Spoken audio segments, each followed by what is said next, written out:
Good after all. A very warm welcome to each of you for the online workshop on GeoGebra organized by the Department of Mathematics, Government College, Madapalli. Our world is digital today, and digital learning is very crucial for building mathematical competencies in all students. The use of ICT in mathematics teaching learning has taken on a new urgency due to the global pandemic, where restrictions on physical contact have seen many colleges move towards different methods of online education. To ensure equitable access and meaningful learning, it is critical for teachers as well as students to increase their array of teaching learning tools.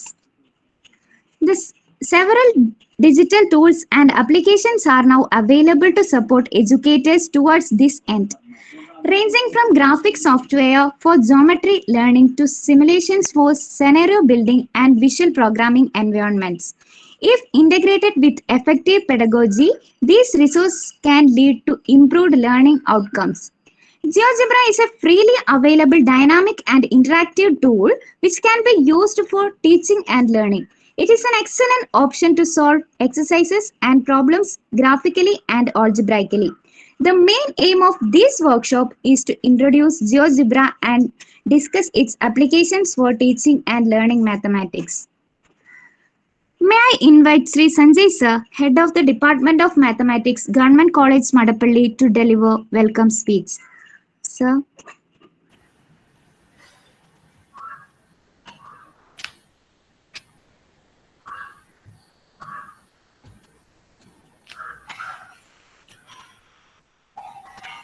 ബഹുമാനപ്പെട്ട ഈ ചടങ്ങിൻ്റെ മുഖ്യ അതിഥി Shri Dinesh sir,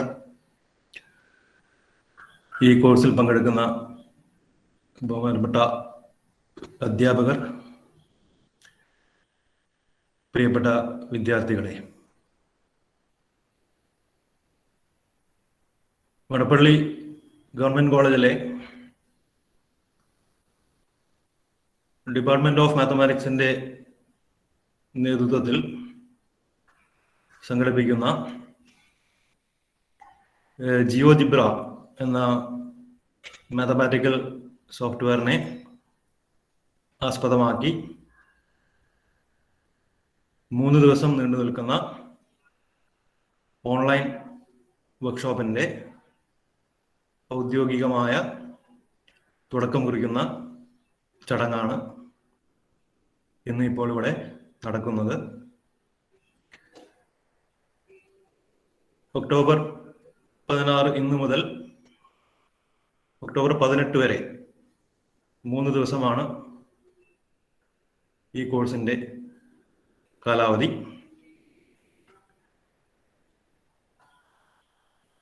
Google platform ഉപയോഗിച്ചുകൊണ്ട്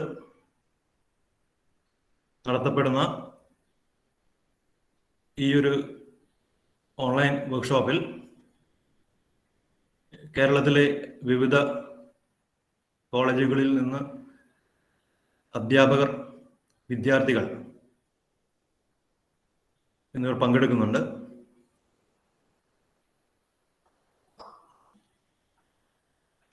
നമുക്കറിയാം, കഴിഞ്ഞ ഏകദേശം 1.5 വർഷത്തോളമായി നമ്മളെല്ലാവരും, അധ്യാപകരും വിദ്യാർത്ഥികളും എല്ലാം തന്നെ ഓൺലൈൻ രീതിയിലാണ് അധ്യാപനവും അതുപോലെ തന്നെ പഠനവും എല്ലാം നടത്തിപ്പോരുന്നത്. ഓൺലൈൻ രീതിയിൽ ഒരുപക്ഷെ പഠിപ്പിക്കുവാനും അതുപോലെ തന്നെ പഠിക്കുവാനും ഏറ്റവും അധികം ബുദ്ധിമുട്ട് നേരിടുന്ന ഒരു വിഷയമാണ് മാത്തമാറ്റിക്സ്.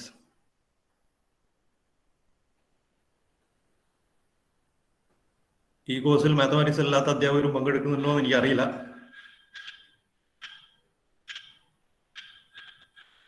മാത്തമാറ്റിക്സിലെ പല കാര്യങ്ങളും നമുക്ക് ഓൺലൈനിലൂടെ പറഞ്ഞ് ഫലിപ്പിക്കാൻ ബുദ്ധിമുട്ട് അനുഭവപ്പെടാറുണ്ട്. അതുപോലെ തന്നെ വിദ്യാർത്ഥികളുടെ ഭാഗത്ത് നോക്കുകയാണെങ്കിൽ അത്തരം കാര്യങ്ങൾ മനസ്സിലാക്കി എടുക്കാനും പലപ്പോഴും ബുദ്ധിമുട്ട് തോന്നാറുണ്ട്. ഈ ഒരു പശ്ചാത്തലത്തിലാണ്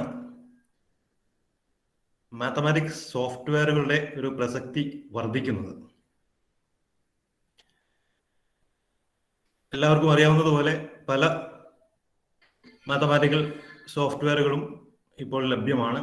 ഇപ്പോൾ മാറ്റ്ലാബ്, അതുപോലെ തന്നെ മാത്തമാറ്റിക്ക, സേജ് മാത്ത്, മാക്സിമ, ഇങ്ങനെ പല മാത്തമാറ്റിക്കൽ സോഫ്റ്റ്വെയറുകൾ ഇന്ന് മാർക്കറ്റിൽ ലഭ്യമാണ്. ചിലത് ഫ്രീയാണ്, ചിലത് ഫ്രീ സോഫ്റ്റ്വെയർ ആണ്. ഈ ജിയോജിബ്ര ഒരു ഫ്രീ ആൻഡ് ഓപ്പൺ ഒരു സോഫ്റ്റ്വെയർ ആണ്.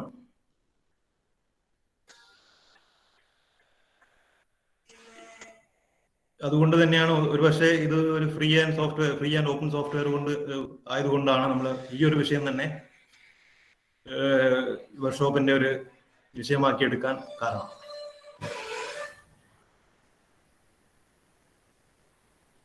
ജിയോജിബ്രയെ ആസ്പദമാക്കി നടക്കുന്ന ഈ ഒരു വർക്ക്ഷോപ്പിൽ ജിയോജിബ്രയായിട്ട് ബന്ധപ്പെട്ട എല്ലാ കാര്യങ്ങളും വിശദമായിട്ട് ഇവിടെ ക്ലാസ് എടുക്കുന്നതാണ്.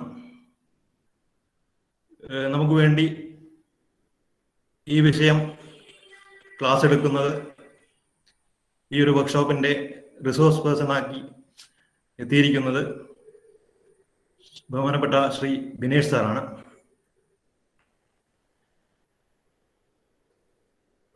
Meenangadi government higher secondary school അധ്യാപകനായ ശ്രീ ബിനേഷ് സാർ ഈ വിഷയത്തെ ആസ്പദമാക്കി പല ക്ലാസ്സുകളും മുമ്പ് സംഘടിപ്പിച്ചിട്ടുണ്ട്.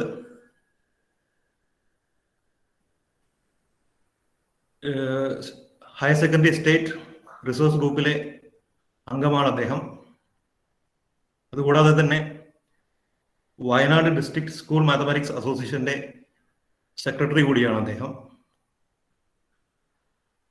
മടപ്പള്ളി ഗവൺമെന്റ് കോളേജിന്റെ പേരിലും മാത്തമാറ്റിക്സ് ഡിപ്പാർട്ട്മെന്റിന്റെ പേരിലും എൻ്റെ വ്യക്തിപരമായ പേരിലും ബിനേഷ് സാറിനെ ഈ ഒരു ചടങ്ങിലേക്കും ഈ ഒരു കോഴ്സിലേക്കും ഹാർദമായി സ്വാഗതം ചെയ്യുകയാണ്. ഈ ചടങ്ങിന്റെ ഉദ്ഘാടനവും ബിനേഷ് സാർ തന്നെയാണ് നിർവഹിക്കുന്നത്. അതുപോലെ തന്നെ ഈ കോഴ്സിൽ വിവിധ കോളേജുകളിൽ നിന്നും അധ്യാപകർ പങ്കെടുക്കുന്നുണ്ട്. എല്ലാ അധ്യാപകരെയും മണപ്പള്ളി കോളേജിന്റെ പേരിലും മാത്തമാറ്റിക്സ് ഡിപ്പാർട്ട്മെന്റിന്റെ പേരിലും ഈ ഒരു കോഴ്സിലേക്ക് സ്വാഗതം ചെയ്യുകയാണ്. അതോടൊപ്പം തന്നെ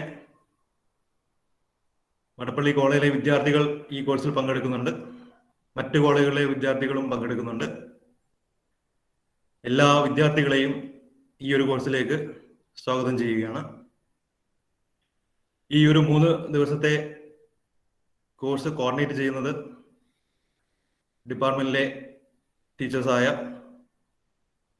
രൂപ മിസ്, അതുപോലെ തന്നെ ഡോക്ടർ ബബിത, ഇവരെയും ഈ ഒരു കോഴ്സിലേക്ക് സ്വാഗതം ചെയ്യുകയാണ്.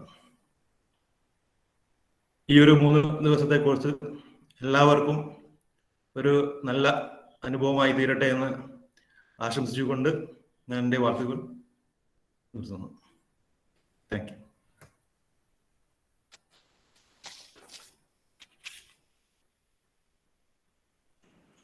Thank you, sir.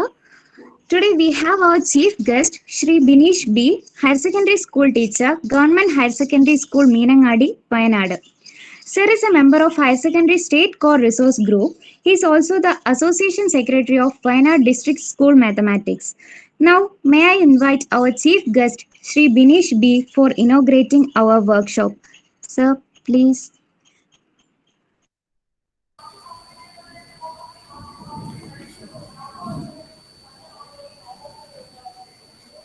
ഇത്രയും പ്രിയപ്പെട്ട മടപ്പള്ളി ഗവൺമെൻറ് ഹയർ സെക്കൻഡറി സ്കൂളിൻ്റെ ഹയർ സെക്കൻഡറി കോളേജിലെ maths department head Shri Sanjay sir, Babitha teacher, മറ്റ് അധ്യാപകരെ, പ്രിയപ്പെട്ട കുട്ടികളെ, ആദ്യം തന്നെ മടപ്പള്ളി കോളേജിൽ മാത്സ് ഡിപ്പാർട്ട്മെൻറ്റ് നടത്തുന്ന ഈ ഒരു ഓൺലൈൻ വർക്ക്ഷോപ്പിൽ നിങ്ങളോടൊപ്പം കുറച്ചു നേരം സംവദിക്കാൻ കഴിയുന്നത് വളരെ സന്തോഷമുള്ളൊരു കാര്യമായിട്ട് കരുതുകയാണ്. നേരത്തെ സഞ്ജയ് സാർ സൂചിപ്പിച്ചു, കാരണം നമ്മൾ ഒരിക്കലും പ്രതീക്ഷിക്കാത്ത ജീവിതത്തിൽ ഒരു കാലത്തും നമ്മൾ സ്വപ്നത്തിൽ പോലും കരുതാത്ത ഒരു കാലഘട്ടത്തിലൂടെയാണ് നമ്മൾ കടന്നു പോകുന്നത്. അപ്പം അത് കുറേ നഷ്ടപ്പെടലുകൾ നമുക്ക് അതിലൂടെ ഉണ്ടായിട്ടുണ്ടെന്നുള്ളൊരു സത്യമാണ്. എങ്കിലും ഈ ഒരു സാഹചര്യത്തോടൊപ്പം ജീവിക്കാനും നമ്മൾ പഠിച്ചു തുടങ്ങി എന്നുള്ളത് വലിയൊരു യാഥാർത്ഥ്യമാണ്. അപ്പം അതിൻ്റെ ഒരു ഭാഗം തന്നെയാണ് ശരിക്കും ഇന്ന് ഈ ഒരു ഓൺലൈൻ പ്ലാറ്റ്ഫോമിൽ നമ്മൾ സംവദിക്കുന്നതും. കാരണം നമ്മൾ ഒരിക്കലും കണ്ടിരുന്നില്ല ഈ ഒരു രീതിയിലൊക്കെ നമുക്ക് ഇങ്ങനെ സംവദിക്കേണ്ടി വരും, ക്ലാസ്സുകൾ കൈകാര്യം ചെയ്യേണ്ടി വരും എന്നൊക്കെ നമ്മൾ ഒരിക്കലും മുന്നിൽ കാണാത്തൊരു കാര്യമാണ്. അപ്പൊ അത് നമുക്ക് യാഥാർത്ഥ്യമായിട്ട് മുമ്പിലേക്ക് വരികയാണ്. അപ്പൊ ആ രീതിയിൽ അതിനെ പോസിറ്റീവായിട്ട് കാണുക, അതാണല്ലോ നമ്മൾ മാത്സ് സ്റ്റുഡൻസ് എന്നുള്ള നിലയ്ക്ക് അല്ലെങ്കിൽ ടീച്ചേഴ്സ് എന്നുള്ള നിലയ്ക്ക് നമ്മുടെ ഒരു പ്രധാനപ്പെട്ട അഡ്വാൻറ്റേജ് അത് തന്നെയാണ്. അപ്പോൾ തീർച്ചയായിട്ടും അതൊരു പോസിറ്റീവായിട്ട് കാണുക, നൂതനമായ സാധ്യതകളൊക്കെ നമ്മൾ പ്രയോജനപ്പെടുത്തുക. അപ്പൊ അത്തരത്തിലുള്ളൊരു സാധ്യതകൾ പ്രയോജനപ്പെടുത്തുമ്പോൾ നമുക്ക് ഏറെ അഭിമാനിക്കാൻ പറ്റും. പ്രത്യേകിച്ച് മാത്സ് സ്റ്റുഡൻസ് എന്നുള്ള നിലയ്ക്കും ടീച്ചേഴ്സ് എന്നുള്ള നിലയ്ക്കും അതോടൊപ്പം മാത്സിന് താല്പര്യമുള്ള, ഗണിതത്തിനോട് താല്പര്യമുള്ളവർ എന്നുള്ള നിലയ്ക്കൊക്കെ നമുക്ക് ഏറെ അഭിമാനിക്കാം.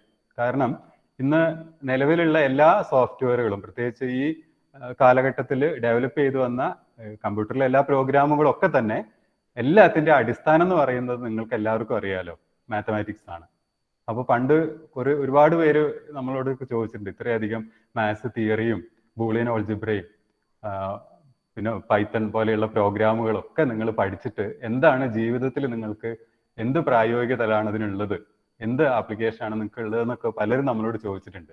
ഇപ്പൊ നമുക്ക് വേറെ ഒന്നും കൂടുതലൊന്നും പറയേണ്ടതില്ല, ആര് ചോദിച്ചാലും പറയാം. ഇപ്പൊ നിങ്ങളുടെ വീട്ടിൽ കുട്ടികൾ എവിടെയോ ഇരിക്കുന്ന അധ്യാപകരുമായിട്ട് സംവദിക്കുന്നുണ്ട്. അപ്പൊ ആ സംവാദം നടക്കുന്നത് മാത്തമാറ്റീഷ്യൻസ് അല്ലെങ്കിൽ കുറേ കാലഘട്ടങ്ങളായിട്ട് വളർന്നു വന്ന മാത്സിന്റെ ഒരു ആപ്ലിക്കേഷനാണ് നമുക്ക് എടുത്തു പറയാൻ പറ്റും. അപ്പൊ അത്തരം രീതിയിലേക്ക് നമ്മൾ വളർന്നു. അപ്പൊ അതുകൊണ്ട് നമ്മളെ സംബന്ധിച്ച് ഏറെ സന്തോഷമുള്ളതും ചലഞ്ച് ഉള്ളൊരു കാര്യമായിട്ട് മാറിയിട്ടുണ്ട്. ചലഞ്ച് എന്ന് പറയുന്നത് പുതിയ പുതിയ കാര്യങ്ങൾ നമ്മൾ തയ്യാറാക്കി എടുക്കേണ്ട ഒരു ബാധ്യത കൂടി നമ്മുടെ മുമ്പിലേക്ക് വരുന്നുണ്ട്. അപ്പോൾ മാത്സ് സ്റ്റുഡൻസ് എന്നുള്ള നിലയ്ക്ക് നിങ്ങൾ ആ രീതിയിലുള്ള കാര്യങ്ങളിലേക്ക് കൂടി കടക്കാൻ കഴിയട്ടെ എന്ന് ആദ്യം തന്നെ ആശംസിക്കുകയാണ്. പിന്നെ മറ്റൊരു സന്തോഷം എന്നുള്ളത്, ഇപ്പോൾ ഒരു ഹയർ സെക്കൻഡറി അധ്യാപകൻ എന്നുള്ള നിലയ്ക്ക് നിങ്ങളോട് സംവദിക്കാൻ, കാരണം ഇപ്പോൾ ഹയർ സെക്കൻഡറി കഴിഞ്ഞവരും അല്ലെങ്കിൽ 2 വർഷം മുമ്പ് ഹയർ സെക്കൻഡറി കഴിഞ്ഞ കുട്ടികളൊക്കെയാണ് ഇതിൽ പങ്കെടുക്കുന്നതെന്നറിയാം. അപ്പോൾ ഒരു ശരിക്കും ഹൈസ്കൂള് ഡിഗ്രി തലത്തിനെ ബന്ധിപ്പിക്കുന്ന പ്രധാനപ്പെട്ട ഒരു ചെയിൻ ആണല്ലോ ഹയർ സെക്കൻഡറി എന്ന് പറയുന്നത്. അപ്പൊ നമുക്ക് ഇത്തരത്തിലുള്ള ഒരു കൂടിയിരിപ്പുകളുടെ ഒരു സന്തോഷം കൂടിയുണ്ട്. കാരണം ഞങ്ങൾ പലപ്പോഴും ഇപ്പൊ ആദ്യം പറയട്ടെ, ഇപ്പൊ ഞങ്ങളുടെയൊക്കെ ഹയർ സെക്കൻഡറിയിലാണെങ്കിലും ഹൈസ്കൂളിലാണെങ്കിലും ഒക്കെ നമ്മുടെ കരിക്കുലായിട്ട് ബന്ധപ്പെട്ടും പാഠപുസ്തകമായിട്ട് ബന്ധപ്പെട്ടൊക്കെ നമുക്ക് എല്ലാവിധ മാർഗനിർദ്ദേശങ്ങളും നൽകി നമ്മളെ മുന്നോട്ട് നയിച്ചുകൊണ്ടിരിക്കുന്നത് കൃഷ്ണൻ സാറാണ്. യൂണിവേഴ്സിറ്റി കോളേജിൽ നിന്ന് റിട്ടയർ ചെയ്ത നമ്മുടെ പാഠപുസ്തകത്തിന്റെ ഒക്കെ ചെയർമാനായിട്ടുള്ള കൃഷ്ണൻ സാറാണ്. ചിലപ്പോൾ നിങ്ങൾക്ക് പരിചയം ഉണ്ടാവും. അപ്പൊ കൃഷ്ണൻ സാർ എപ്പോഴും പറയാറുണ്ട്, അധ്യാപകരുടെ പ്രശ്നങ്ങൾ അല്ലെങ്കിൽ ഗണിത അധ്യാപകരുടെ വെല്ലുവിളികളും പ്രയാസങ്ങളും പ്രശ്നങ്ങളും അവരുടെ സന്തോഷമൊക്കെ ഒന്ന് തന്നെയാണ്. അതിന് സ്കൂളിൽ പഠിപ്പിച്ചാലും കോളേജ് പഠിപ്പിച്ചാലും ഒക്കെ ഒന്ന് തന്നെയാണ്. അപ്പോൾ അവരുടെ ഒരു കൂടിയിരിപ്പും ആ കുട്ടികളായിട്ടുള്ള ഒരു സംവാദവും എപ്പോഴും നിങ്ങൾക്ക് ഗുണം ചെയ്യുന്ന സാറ് പറയാറുണ്ട്. അപ്പൊ എന്തായാലും അപ്പൊ ആ രീതിയിൽ പറയുമ്പോൾ നമുക്ക് 2-3 കാര്യങ്ങൾ മനസ്സിലാക്കാൻ പറ്റും. ഒന്ന്, ഹൈസ്കൂൾ തലം വരെ എന്താണ് കുട്ടികൾ പഠിച്ചു വന്നതെന്ന് നമുക്ക് ഹൈസ്കൂൾ ടീച്ചേഴ്സുമായിട്ട് സംവദിക്കുമ്പോൾ മനസ്സിലാക്കാൻ പറ്റും. ഇനി കോളേജ് അങ്ങനെയൊക്കെ ആയിട്ട് ബന്ധപ്പെട്ട് നമുക്ക് ചർച്ച ചെയ്യുന്ന സമയത്ത് ഇവർ എങ്ങോട്ടേക്കാണ് പോകേണ്ടത്, ഏതൊക്കെ രീതിയിലാണ് ഇവരിനി ഹയർ സെക്കൻഡറി കഴിഞ്ഞാൽ പഠിച്ചു പോകേണ്ടതെന്നുള്ളൊരു ധാരണ ഹയർ സെക്കൻഡറി ഹൈസ്കൂൾ അധ്യാപകർക്ക് ലഭിക്കും. അപ്പൊ അതിനനുസരിച്ച് നമ്മുടെ എല്ലാ മേഖലകളും നമുക്ക് വളർത്തി കൊണ്ടുവരാൻ പറ്റുന്നു എന്നുള്ളതാണ് ഇത്തരം കൂടിയിരിപ്പുകളുടെ ഏറ്റവും സന്തോഷകരമായിട്ടുള്ള ഒരു കാര്യം. കാരണം നമുക്ക് അറിയാം, പഴയ ഒരു കാലഘട്ടത്തിന്റെ രീതിയിലൊന്നല്ലല്ലോ. ഒരുപാട് നൂതന സംവിധാനങ്ങളൊക്കെ നമ്മൾ ഉപയോഗിച്ചിട്ടാണ് നമ്മുടെ പഠന രീതികളൊക്കെ മുന്നോട്ട് പോകുന്നത്. അപ്പൊ അത്തരം രീതികൾ നല്ല രീതിയിൽ പ്രയോജനപ്പെടുത്തുന്നവരാണ് ശരിക്കും വിജയിച്ച് മുന്നേറുക. അപ്പൊ ആ രീതിയിൽ നിങ്ങൾക്ക് എല്ലാവർക്കും വിജയിക്കാൻ കഴിയട്ടെ എന്ന് ആശംസിക്കുന്നു. ഒപ്പം ഇന്ന് നമ്മുടെ വർക്ക്ഷോപ്പ് ജിയോജിബ്ര ആയിട്ട് ബന്ധപ്പെട്ടാണ്. ഇപ്പൊ ജിയോജിബ്ര പറയുന്ന സമയത്ത് കഴിഞ്ഞ ഒരു 5-8 വർഷമായിട്ട് നമ്മൾ സ്കൂൾ തലത്തിൽ ഉപയോഗിച്ച് വരുന്ന ഒരു സോഫ്റ്റ്വെയർ ആണ് ജിയോജിബ്ര. അപ്പൊ ആദ്യഘട്ടങ്ങളിലൊക്കെ അത് ഹൈസ്കൂൾ ക്ലാസ്സുകളിലെ ആണ് ഉപയോഗിച്ചിരുന്നത്. ജ്യാമിതിയായിട്ട് ബന്ധപ്പെട്ട കൺസ്ട്രക്ഷനും ഒക്കെ വേണ്ടിയിട്ടാണ് നമ്മൾ ജിയോജിബ്ര നമ്മുടെ കേരളത്തിൽ കൂടുതലായിട്ട് ഉപയോഗിച്ച് വന്നത്. പിന്നീട് നമ്മൾ ഹയർ സെക്കൻഡറിയിലേക്കും അത് കഴിഞ്ഞ ഒരു 5-6 വർഷങ്ങളായി ഹയർ സെക്കൻഡറി കോഴ്സുകളിലും ഹയർ സെക്കൻഡറിയിലെ ഓരോ പാഠഭാഗങ്ങൾ പഠിപ്പിക്കുന്നതിന് എങ്ങനെ ജിയോജിബ്ര ഉപയോഗപ്പെടുത്താമെന്നൊക്കെ പല രീതിയിൽ ചെയ്തു വന്നിരുന്നു. ഇനി അതിന്റെ എല്ലാം ഒരു പരിണിത ഫലമായിട്ട് നമുക്കൊക്കെ സന്തോഷം നൽകുന്ന ഒരു കാര്യമുണ്ട്. ഇപ്പോൾ ഡിഗ്രി ഫസ്റ്റ് ഇയറിൽ ചേർന്ന കുട്ടികൾക്കറിയാം, അപ്പൊ നമുക്ക് ഗണിത ലാബ് എന്നുള്ള ഒരു ആശയം കുറേ വർഷങ്ങളായിട്ട് ഇവിടുത്തെ ഗണിത അധ്യാപകരുടെ മനസ്സിലുള്ള ഒരു ആശയമായിരുന്നു ഗണിത ലാബ് എന്നുള്ളത്, ഈ സോഫ്റ്റ്വെയർ ഉപയോഗിച്ചുള്ളത്. അപ്പൊ നമ്മൾ കഴിഞ്ഞ വർഷം മുതൽ ഹയർ സെക്കൻഡറി തലത്തിൽ ആദ്യമായിട്ട് ഗണിത ലാബ്, അത് IT അധിഷ്ഠിതമായിട്ടുള്ള ഗണിത ലാബ് നമ്മൾ വരികയും അത് കരിക്കുലത്തിന്റെ ഭാഗമാക്കി മാറ്റി പരീക്ഷയുടെയും കൂടി ഭാഗമാക്കി മാറ്റാൻ നമുക്ക് സാധിച്ചിട്ടുണ്ട്. അപ്പൊ അതിൽ പ്രധാനമായിട്ട് നമ്മൾ ഫോക്കസ് ചെയ്യുന്നത് ജിയോജിബ്രയാണ്. അപ്പൊ അതിൽ രണ്ട് കാര്യങ്ങളാണ്. ഇപ്പൊ നേരത്തെ സൂചിപ്പിച്ചതുപോലെ ജിയോജിബ്ര രണ്ട് രീതിയിൽ നമുക്ക് ഉപയോഗിക്കാം. ഒന്ന്, ആസ് എ ടീച്ചർ എന്നുള്ള നിലയ്ക്ക് നേരത്തെ സഞ്ജയ് സാർ സൂചിപ്പിച്ചതുപോലെ വളരെ അബ്സ്ട്രാക്റ്റ് ആയിട്ടുള്ള ഐഡിയകളുടെ കൺസെപ്റ്റ് ഒക്കെ വളരെ നല്ല രീതിയിൽ മനസ്സിലാക്കിയെടുക്കാൻ, വിഷ്വലൈസ് ചെയ്യാനൊക്കെ നമുക്ക് ജിയോജിബ്ര ഉപയോഗിക്കാം. മറ്റൊന്ന്, നമ്മൾ പഠിച്ച കാര്യങ്ങൾ തന്നെ ഒന്നും കൂടി കൃത്യമായിട്ട് മനസ്സിലാക്കാനും അത് എങ്ങനെയാണ് വർക്ക് ചെയ്യുന്നതെന്നൊക്കെ മനസ്സിലാക്കാനും ഒക്കെ ഒരു സ്റ്റുഡന്റ് എന്നുള്ള നിലയ്ക്കും നമുക്ക് കഴിയും. പിന്നെ മറ്റൊരു കാര്യം, ഇതൊരു സ്വതന്ത്ര സോഫ്റ്റ്വെയർ ആണ്, സാറ് സൂചിപ്പിച്ചു. അത് തന്നെയാണ് ഇതിന്റെ ഏറ്റവും വലിയ മെച്ചവും. അപ്പൊ നമുക്ക് ഇന്ന് മാത്സുമായിട്ട് ബന്ധപ്പെട്ട് ലഭിക്കുന്ന ഒരുപാട് പെയ്ഡ് സോഫ്റ്റ്വെയറുകളൊക്കെ ഉണ്ട്, പലരും ഡെവലപ്പ് ചെയ്തിട്ടുണ്ട്. പക്ഷെ ആ പെയ്ഡ് സോഫ്റ്റ്വെയറുകളെക്കാളൊക്കെ വളരെ മികച്ച രീതിയിലുള്ള ഒരു സോഫ്റ്റ്വെയർ ആണ് നമ്മുടെ ജിയോജിബ്ര എന്ന് പറയുന്നത്. അപ്പൊ അത് കുറേ ആൾക്കാരുടെ ഒരു പരിശ്രമമാണ്, കുറേ പ്രോഗ്രാമേഴ്സിന്റെ പരിശ്രമമാണ് ശരിക്കും നമ്മൾ ഇന്നത്തെ ഈ ജിയോജിബ്ര സോഫ്റ്റ്വെയറിന്റെ പിന്നിലുള്ളത്. അപ്പൊ അതിൽ ആ പേര് തന്നെ വളരെ മനോഹരമാണ്. ജിയോജിബ്ര എന്ന് പറയുമ്പോൾ ജോമെട്രിയിലെ ജിയോ, ഓൾജിബ്രയിലെ അവസാനത്തെ അങ്ങനെ. അപ്പൊ അത് രണ്ടും കൂടി കൂട്ടിച്ചേർത്തിട്ടാണ് നമ്മൾ ജിയോജിബ്ര എന്നുള്ള വാക്ക് വന്നത്. അപ്പൊ ജിയോജിബ്രയിലൂടെ നമ്മൾ കൺവേ ചെയ്യുന്നത് ജോമെട്രിയും ഓൾജിബ്രയും ഏറ്റവും കൂടുതലായിട്ട് കാൽക്കുലസും ആണ്. അപ്പൊ ആ കാര്യങ്ങളാണ് ജിയോജിബ്രയിലൂടെ പറയുക. അപ്പോൾ ജോമെട്രിക്കൽ ആയിട്ടുള്ള കാര്യങ്ങളുടെ ഓൾജിബ്രയും തിരിച്ച് ഓൾജിബ്രക്കൽ ആയിട്ടുള്ള കാര്യങ്ങളുടെ ജോമെട്രിയും പറയാൻ നമുക്ക് ജിയോജിബ്ര സോഫ്റ്റ്വെയർ ഉപയോഗിക്കാം. അതാണ് അതിന്റെ പ്രത്യേകത. അപ്പൊ അത് തുടക്കത്തില് നമ്മുടെ മാർക്കസ് ഹോഗൻ വാട്ടർ എന്നുള്ളൊരു പ്രോഗ്രാമറാണ് നമ്മളെ ജിയോജിബ്ര ആദ്യമായിട്ട് ഡെവലപ്പ് ചെയ്തത്. അദ്ദേഹം അതിന്റെ ചെറിയൊരു വേർഷനാണ് ചെയ്തത്. പിന്നീട് അദ്ദേഹത്തിന്റെ നേതൃത്വത്തിൽ കുറേ പ്രോഗ്രാമേഴ്സിന്റെ വർക്കിലൂടെയാണ് നമ്മൾ ജിയോജിബ്ര ഇന്നത്തെ ഒരു അവസ്ഥയിലേക്ക് ഡെവലപ്പായി വന്നത്. അത് ഇപ്പോഴും ഡെവലപ്പ് ചെയ്തുകൊണ്ടിരിക്കുകയാണ്. ഓരോ വർഷവും പുതിയ പുതിയ വേർഷൻസ് ഒക്കെ വരുന്നുണ്ട്. ഒപ്പം 3D വേർഷൻ, ഇനി അതിന്റെ ആൻഡ്രോയിഡ് മൊബൈൽ വേർഷൻസ്, അങ്ങനെ പലതും നമുക്കിപ്പോൾ ജിയോജിബ്ര വേർഷൻസ് അവൈലബിൾ ആണ്. അപ്പൊ അത് സ്വതന്ത്ര സോഫ്റ്റ്വെയർ ആണ്. ആർക്കും geogebra.org നിന്ന് അത് ഫ്രീ ആയിട്ട് ഡൗൺലോഡ് ചെയ്യാം. അപ്പൊ അതിൽ ഏറ്റവും വലിയ പ്രത്യേകത എന്ന് പറയുന്നത്, ഇപ്പൊ നമുക്കറിയാം ഉബുണ്ടു എന്ന് പറയുന്നതാണ് നമ്മുടെ സ്വതന്ത്രമായിട്ടുള്ള ഒരു ഓപ്പറേറ്റിംഗ് സിസ്റ്റം ആണല്ലോ. അപ്പൊ നമ്മളിപ്പോ കേരളത്തിലൊക്കെയാണ് ഏറ്റവും കൂടുതൽ ഉപയോഗിക്കുന്നത് ഉബുണ്ടു ആണ്. അപ്പൊ സ്വതന്ത്ര സോഫ്റ്റ്വെയറുകൾ സംരക്ഷിക്കാനുള്ള ഒരു വലിയൊരു യത്നം തന്നെ നമ്മുടെ നേതൃത്വത്തിൽ നടക്കുന്നുണ്ട്. അപ്പൊ അതിന്റെ ഒരു ഭാഗമായിട്ടാണ് നമ്മൾ ഏറ്റവും കൂടുതൽ ജിയോജിബ്ര ഉപയോഗിക്കുന്നതും അതിൽ വർക്ക് ചെയ്യുന്നതാണ് എപ്പോഴും നല്ലത്. അപ്പൊ നമുക്ക് ആ കാര്യങ്ങളിലേക്ക് കൂടുതൽ കടക്കാം.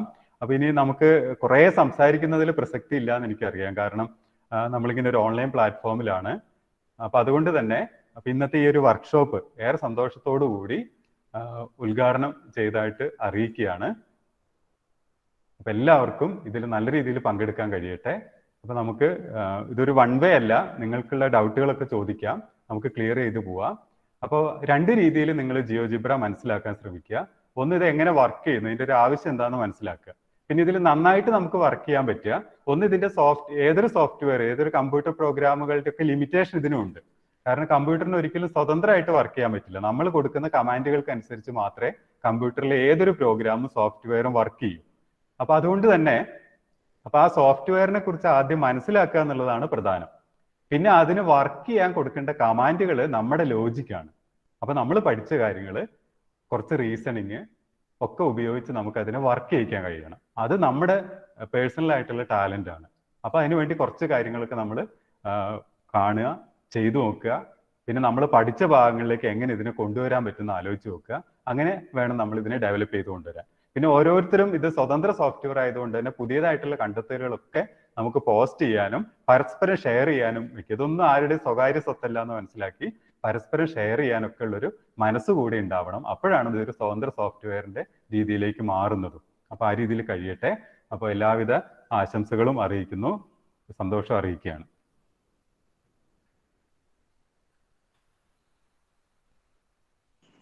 Thank you so much, sir. Next, let us start our session. നമുക്ക് ആരംഭിക്കാം അല്ലേ? അതെ സാറേ, ആരംഭിക്കാം. എനിക്ക് തോന്നുന്നു എല്ലായിടത്തും മഴേന്റെ ഒരു ബുദ്ധിമുട്ടുകളൊക്കെ ഉണ്ടെന്ന് തോന്നുന്നു. ഇവിടെയും ചെറിയ പ്രശ്നങ്ങളൊക്കെ ഉണ്ട്. റേഞ്ചിന്റെ പ്രശ്നം റേഞ്ചിന്റെ പ്രശ്നങ്ങൾ വരാം. ഇന്ന് വല്ലാതെ മഴ പെയ്യുന്നുണ്ട് ഇപ്പൊ ഇവിടെ. അപ്പൊ നമുക്ക് ഇപ്പൊ എനിക്ക് തോന്നുന്നു നമ്മള് ഒരു കാര്യം പഠിക്കുമ്പോഴേ, ഇപ്പോൾ ഒരു സോഫ്റ്റ്വെയർ ആണല്ലോ നമ്മൾ പരിചയപ്പെടുന്നത്. അപ്പൊ പലരും ഇത് ചെയ്തു നോക്കിയിട്ടൊക്കെ ഉണ്ടാവും. ഇപ്പൊ പ്ലസ് ടു കഴിഞ്ഞ് ഡിഗ്രിക്ക് ചേർന്ന കുട്ടികളൊക്കെ അവർ ലാബ് ചെയ്തത് കൊണ്ട് തന്നെ ജിയോജിബ്ര എന്നുള്ള സോഫ്റ്റ്വെയറിനെ കുറെ പരിചയപ്പെട്ടിട്ടുണ്ടാവും. അത് പൂർണ്ണ തലത്തിൽ ചിലപ്പോൾ നിങ്ങൾക്ക് കഴിഞ്ഞിട്ടുണ്ടാവില്ല. കാരണം കഴിഞ്ഞ വർഷം നമ്മൾ ലോക്ക്ഡൌണിലായി പോയിട്ടുണ്ട്, ക്ലാസ്സുകളൊന്നും കൃത്യമായിട്ട് നടന്നിട്ടില്ല. എങ്കിലും കുറെയൊക്കെ നിങ്ങൾക്ക് പരിചയപ്പെടാൻ കഴിഞ്ഞിട്ടുണ്ട്. പിന്നെ ഒരു സോഫ്റ്റ്വെയർ നമ്മൾ മനസ്സിലാക്കാനുള്ള എളുപ്പമാർഗം അതിൽ ഓരോ കാര്യങ്ങൾ ഇങ്ങനെ എണ്ണി പഠിക്കുകയല്ലോ, അത് എങ്ങനെ വർക്ക് ചെയ്യുന്നു എന്ന് ആദ്യം നമ്മൾ മനസ്സിലാക്കുക. നമ്മുടെ ഒരു സിറ്റുവേഷൻ അനുസരിച്ച് നമ്മൾ മനസ്സിലാക്കിയിട്ട് നമുക്ക് അതിന്റെ വർക്കിംഗ് മറ്റു കാര്യങ്ങളിലേക്ക് പോകാം. അപ്പൊ നമുക്ക് മാത്സുമായിട്ട് ബന്ധപ്പെട്ട പ്രധാനപ്പെട്ട കുറച്ച് ചോദ്യങ്ങളിലൂടെ നമുക്ക് അതിലേക്ക് പോകാമെന്ന് എനിക്ക് തോന്നുന്നു. അപ്പൊ അതില് ആദ്യം നമുക്കിപ്പോ കാൽക്കുലസ് ആണല്ലോ നിങ്ങളെ സംബന്ധിച്ച് ഏറ്റവും പ്രധാനമായിട്ട് ഡിഗ്രി തലത്തിലും സെക്കൻഡ് ഇയറിലും ഹയർ സെക്കൻഡറിയിലും നമ്മൾ ഏറ്റവും കൂടുതൽ ഡിസ്കസ് ചെയ്തത്. അപ്പൊ നിങ്ങൾക്ക് എല്ലാവർക്കും അറിയാം, കാൽക്കുലസിലെ പ്രധാനപ്പെട്ട ഒരു ഓപ്പറേറ്റർ ആണ് അല്ലെങ്കിൽ ഓപ്പറേഷൻ ആണ് ലിമിറ്റ് എന്നുള്ളത്. അപ്പൊ നമ്മൾ പുതിയൊരു ഓപ്പറേഷൻ ഉപയോഗിച്ചാൽ, അല്ലെങ്കിൽ കാൽക്കുലസിന്റെ ബേസ് എന്ന് പറയുന്നത് ആ ഒരു ഓപ്പറേറ്റർ ആണ്, നമുക്കറിയാം ലിമിറ്റ് ആണ്. അപ്പൊ ഈ ലിമിറ്റ് എന്നുള്ള ഒരു ആവശ്യകത എങ്ങനെ വന്നു എന്ന് നിങ്ങൾ മനസ്സിലാക്കിയിട്ടുണ്ടാവും. അപ്പൊ ലിമിറ്റ് കൃത്യമായിട്ട് ധാരണ കിട്ടിയാൽ നമുക്ക് അതിനെ നമ്മൾ കണ്ടിന്യൂറ്റിയിലേക്കും പിന്നെ ഡിഫറൻഷ്യബിലിറ്റിയിലേക്കും ഇന്റഗ്രേഷനിലേക്കൊക്കെ കൊണ്ടുപോയിട്ടുണ്ട്. ഇനി നിങ്ങൾക്കറിയാം ലിമിറ്റ് എന്ന് പറയുന്നതും പുതിയൊരു കാര്യമൊന്നല്ല. അപ്പൊ നിങ്ങൾ ഹയർ സെക്കൻഡറി തുടങ്ങിയപ്പോഴൊന്നല്ല പഠിച്ചത്. നമ്മൾ പല ഘട്ടങ്ങളിൽ സ്കൂൾ ക്ലാസ്സുകളിലൊക്കെ ചെറിയ ക്ലാസ്സുകളിൽ പോലും നമ്മൾ പലപ്പോഴും ലിമിറ്റിനെ കുറിച്ചൊക്കെ ധാരണയാക്കിയിട്ടുണ്ട്. ഉദാഹരണത്തിന് ഒരു വൃത്തത്തിന്റെ ഏരിയ കണ്ടുപിടിക്കുമ്പോഴൊക്കെ നമ്മൾ അതിനെ ചെറിയ ചെറിയ കഷ്ണങ്ങളാക്കി മാറ്റി ആ കഷ്ണങ്ങളുടെ എണ്ണം അനന്തതയിലേക്ക് കൊണ്ടുപോവുക ചെയ്തത്, ഇൻഫിനിറ്റിയിലേക്ക് കൊണ്ടുപോയി. അപ്പൊ അവിടെ ഒരു ലിമിറ്റ് തന്നെയാണ്. അങ്ങനെയുള്ള പല കണ്ടിന്യൂഡ് ഫ്രാക്ഷൻസും നമ്മൾ പഠിച്ചിട്ടുണ്ട്, സീരീസുകളെ കുറിച്ച് പഠിച്ചിട്ടുണ്ട്, ഇപ്പോൾ സംഖ്യകൾ നമ്മൾ പഠിച്ചിട്ടുണ്ട്. ഇപ്പൊ 0.3333 എന്ന് പറയുമ്പോൾ അത് അവസാനിക്കാതെ പോകുന്നു. അപ്പോൾ അങ്ങനെയുള്ള പല കാര്യങ്ങളും നമ്മൾ ലിമിറ്റ് ഉപയോഗിച്ച് വന്നിട്ടുണ്ട്. അപ്പോൾ ലിമിറ്റ് എന്നുള്ളൊരു കാര്യം ചിലപ്പോഴൊക്കെ നമുക്കിപ്പോ ഈ പിന്നെ 2 വേരിയബിൾസിന്റെ കേസിൽ നമ്മൾ ഹയർ സെക്കൻഡറി തലത്തിൽ ഡിസ്കസ് ചെയ്തു. ഇപ്പൊ ഡിഗ്രിയിലൊക്കെ എത്തിയപ്പോൾ നമ്മൾ മൾട്ടി വേരിയബിൾസിലേക്ക് കിടക്കുന്നുണ്ടാവും. ഇനി ഡെറിവേറ്റീവ് പഠിക്കുമ്പോഴൊക്കെ അവിടെ ലിമിറ്റ് വരുന്നുണ്ട്, കണ്ടിന്യൂറ്റി പറയുമ്പോൾ ലിമിറ്റ് വരുന്നുണ്ട്. അപ്പോൾ നമ്മൾ ഈ ലിമിറ്റ് എന്ന് പറയുന്ന കൺസെപ്റ്റ് ഒക്കെ എങ്ങനെയാണ് നമ്മൾ ജിയോജിബ്ര എന്നുള്ളൊരു സോഫ്റ്റ്വെയറിൽ നമുക്ക് എന്തൊക്കെ രീതിയിൽ അത് മനസ്സിലാക്കിയെടുക്കാനും കുട്ടികൾക്ക് പറഞ്ഞു കൊടുക്കാനും ഉപയോഗിക്കാൻ പറ്റുന്ന ആദ്യം ഒന്ന് നമുക്ക് നോക്കാം. അപ്പൊ അതിന് ഞാൻ ലിമിറ്റിലേക്ക് പോകുന്നതിന് മുമ്പ് ചെറിയൊരു കാര്യം നോക്കാം. നമുക്ക് എങ്ങനെയാണ് ലിമിറ്റ് വരുന്നതെന്ന് ജസ്റ്റ് ഒന്ന് നോക്കിയിട്ട് പോകാം.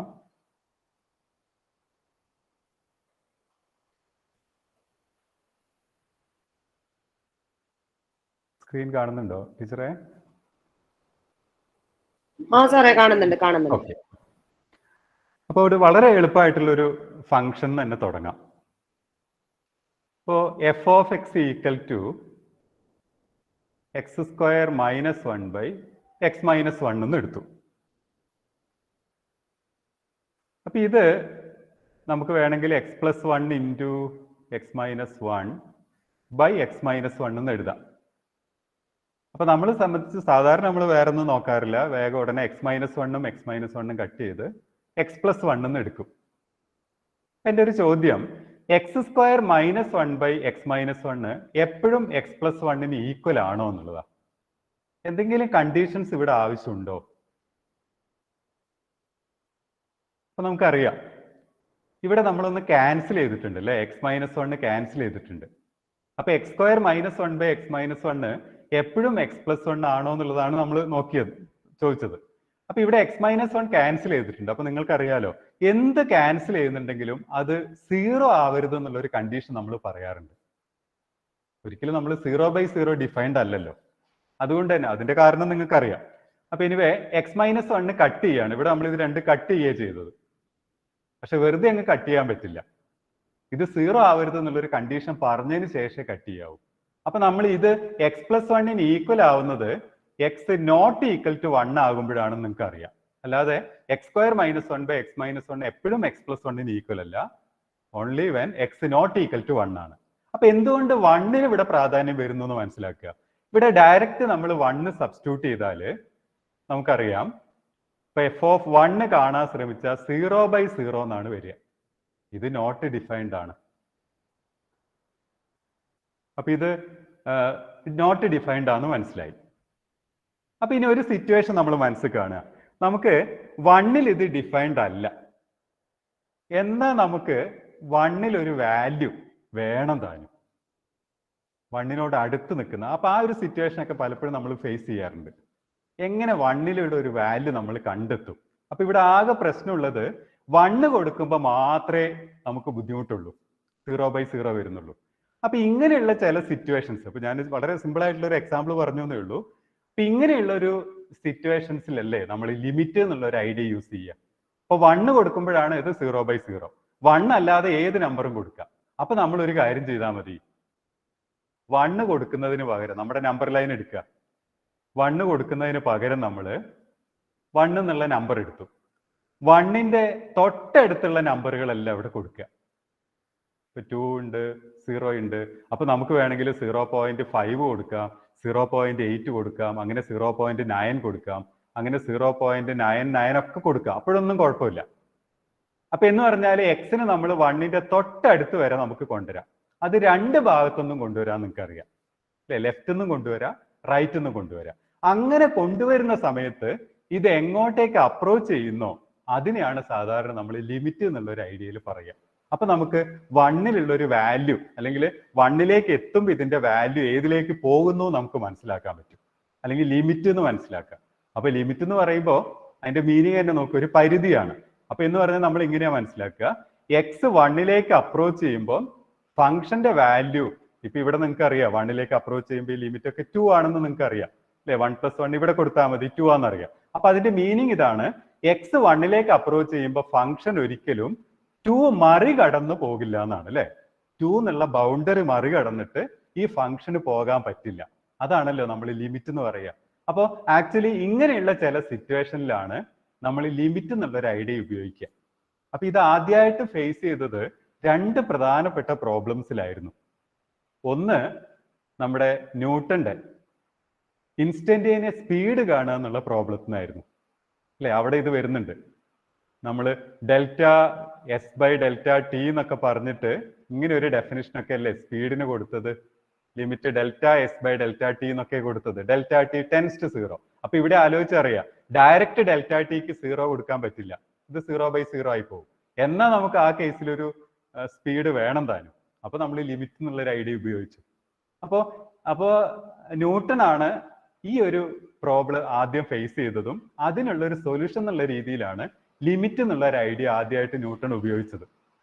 അങ്ങനെ അതുകൊണ്ടാണല്ലോ കാൽക്കുലസിന്റെ ഒരു ഫൗണ്ടർ ആരാന്ന് ചോദിച്ചാൽ നമ്മൾ പേര് പെട്ടെന്ന് പറയുക, അതും ഡിഫറൻഷ്യൽ കാൽക്കുലസിന്റെ നമ്മൾ ഐസക് ന്യൂട്ടന്റെ പേരാണ് പറയുക. ഇനി മറ്റൊരു കേസ് ഇതേ കാര്യം തന്നെ ടാൻജന്റ് പ്രോബ്ലം ആയിരുന്നു അല്ലെ, അത് നമുക്ക് നോക്കാം. അപ്പൊ ടാൻജന്റ് പ്രോബ്ലം ആയിരുന്നു, അതിന്നാണ് നമ്മൾ ടാൻജന്റ് എങ്ങനെ ഒരു കർവിനെ ഡിഫൈൻ ചെയ്യാന്നൊക്കെ വന്നത്. അപ്പൊ അതായിരുന്നു നമ്മുടെ ലീബിനീസ് എന്നുള്ള മാത്തമാറ്റീഷ്യന്റെ പ്രോബ്ലം. അതായിരുന്നു അദ്ദേഹം ആ രീതി പറഞ്ഞില്ലെങ്കിലും അത് പിന്നീട് ടാൻജന്റ് പ്രോബ്ലം എന്നുള്ള രീതിയിലേക്ക് വന്നു. പ്യൂർലി മാത്തമാറ്റിക്കൽ ആയിരുന്നു ലീബിനീസിന്റെ കാൽക്കുലേഷൻസ്. അപ്പൊ ഈ രണ്ട് രീതിയിലാണ് നമ്മൾ കാൽക്കുലസിന്റെ ഒറിജിൻ. അപ്പൊ ഒന്ന് റേറ്റ് ഓഫ് ചേഞ്ച് എന്നുള്ള രീതിയിലും മറ്റൊന്ന് ടാൻജന്റ് പ്രോബ്ലം എന്നുള്ള രീതിയിലും. അപ്പൊ രണ്ടിനും സൊല്യൂഷൻ നമുക്ക് കാൽക്കുലസിലെ ലിമിറ്റ് എന്നുള്ള ഓപ്പറേറ്ററിലൂടെ കിട്ടുകയും ചെയ്തു. അതാണ് ലിമിറ്റിന്റെ ഒരു പ്രാധാന്യം. അപ്പൊ ഇതാണ് ലിമിറ്റിന്റെ ഒരു ബേസ് എന്ന് അറിയാലോ നിങ്ങൾക്ക്, ഈ രീതിയിൽ കണ്ടുപിടിക്കണം. ഓക്കെ, അപ്പൊ അങ്ങനെയാണെങ്കിൽ ഇത് നമ്മൾ എങ്ങനെ ജോമെട്രിക്കലായിട്ട് കാണാൻ പറ്റും നമുക്ക് നോക്കാം.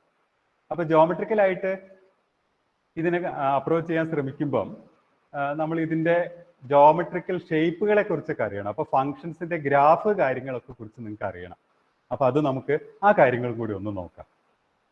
അപ്പൊ നമുക്ക് ആദ്യം ഒരു ജിയോജിബ്ര ഫയൽ എടുക്കാം.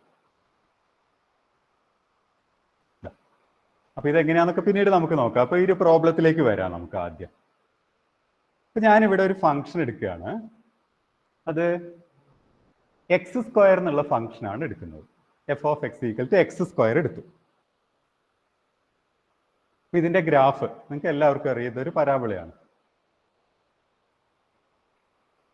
ഇനി നമുക്ക് ഇതിലൊരു പോയിന്റും കൂടി എടുക്കാം.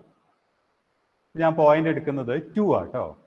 അപ്പൊ 2, 4 എന്നുള്ളതായിരിക്കും എ എന്നുള്ള പോയിന്റ്. അപ്പൊ നമുക്കൊരു തുടക്കം എന്നുള്ള നിലയ്ക്ക് 2-ലുള്ള ലിമിറ്റ് എന്താണെന്നൊന്ന് കണ്ടു നോക്കാം. x = 2-ലുള്ള ലിമിറ്റ് കണ്ടുപിടിക്കാം. അപ്പൊ ആ ലിമിറ്റ് 4 ആണെന്ന് നിങ്ങൾക്ക് അറിയാം. അപ്പൊ എനിവേ ജോമെട്രിക്കലായിട്ട് അതിന്റെ മീനിങ്ങും കൂടി ഒന്ന് മനസ്സിലാക്കാം. അപ്പൊ നമുക്കറിയാം 2-ലുള്ള ലിമിറ്റ് കാണുമ്പോൾ x ഒരിക്കലും 2 ആവുന്നില്ല. പകരം ലെഫ്റ്റ് സൈഡിൽ നിന്നും റൈറ്റ് സൈഡിൽ നിന്നും 2-ലേക്ക് അപ്രോച്ച് ചെയ്യാണ് ചെയ്യുന്നത്. അപ്പൊ ഒന്ന് ലെഫ്റ്റ് ലിമിറ്റ് എന്ന് നമ്മൾ പറയും, അടുത്തതിന് റൈറ്റ് ലിമിറ്റ് എന്ന് നമ്മൾ പറയും. അപ്പൊ x 2-ലേക്ക് അപ്രോച്ച് ചെയ്യാണ്. അപ്പൊ ആ രീതിയിൽ എടുക്കുക. അപ്പോൾ ലെഫ്റ്റ് സൈഡിൽ ഒരു പോയിന്റ് നമുക്ക് എടുക്കാം. ഞാൻ ലെഫ്റ്റ് സൈഡിൽ ഒരു പോയിന്റ് എടുത്തിട്ടുണ്ട്. അപ്പൊ ലെഫ്റ്റിലെ പോയിന്റ് ആണ് ബി. അപ്പൊ അതിന് കറസ്പോണ്ടിങ് ആയിട്ടുള്ള എക്സിന്റെ വാല്യൂ ആണ് 1.53, വൈന്റെ വാല്യൂ 2.34. അപ്പൊ ഇനി ഈ പോയിന്റ് എയിലേക്ക് അപ്രോച്ച് ചെയ്യട്ടെ എന്ന് പറഞ്ഞാൽ 2-ലേക്ക് അപ്രോച്ച് ചെയ്യുന്നു. അപ്പൊ എന്താ സംഭവിക്കുന്നത് നോക്കിക്കോളൂ നിങ്ങൾ. അപ്പൊ അത് 2-ലേക്ക് അപ്രോച്ച് ചെയ്യാണ്.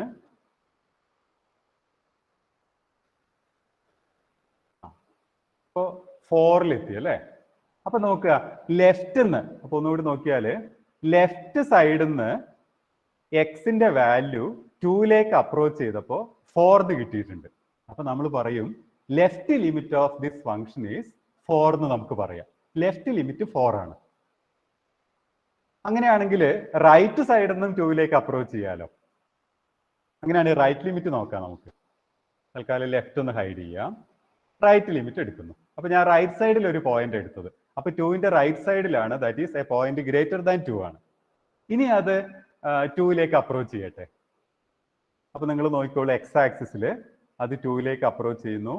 2 പോയിന്റ് കുറഞ്ഞ് അങ്ങനെ 2-ലെത്തി. ജസ്റ്റ് 2 ആവില്ല, എനിവേ നമ്മുടെ ഒരു ഇതിൽ 2-ലെത്തി എന്ന് മനസ്സിലാക്കും. തൊട്ടടുത്ത് വരെ എത്തിയിട്ടുണ്ട്. അപ്പോഴും നമുക്ക് 4 ആ കിട്ടിയത്.